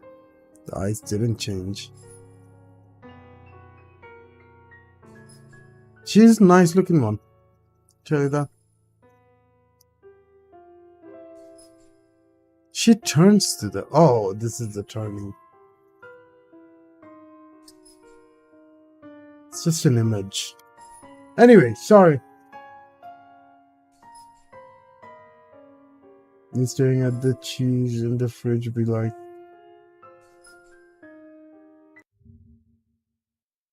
Let me see what... Oh, oh my god, it's my throne. I thought you clipped something and that's the URL for some reason. Anyway, I go now. You guys have fun? I'm gonna go... Actually, I'm getting a headache for some reason, so I don't know why. I'm gonna go take some rest. I'll call you, Ghosty. I'll call you. Yeah. Beep bop.